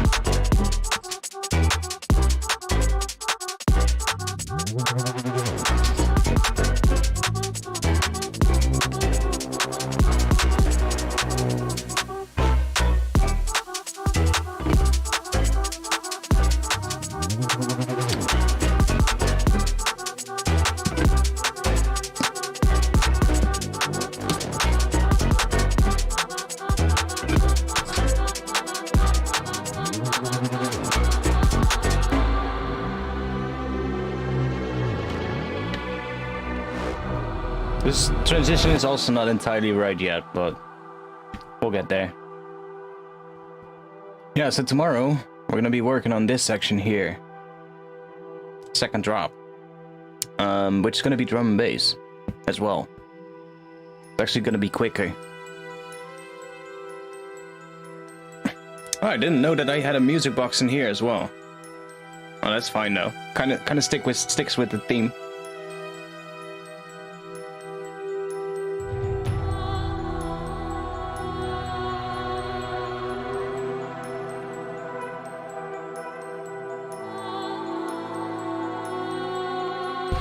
So yeah, that's gonna be tomorrow. You guys will get another time to drop. You will get it one more time during the outro. Be here tomorrow, 8:30 p.m. Amsterdam time. I'll see you guys again tomorrow. Peace.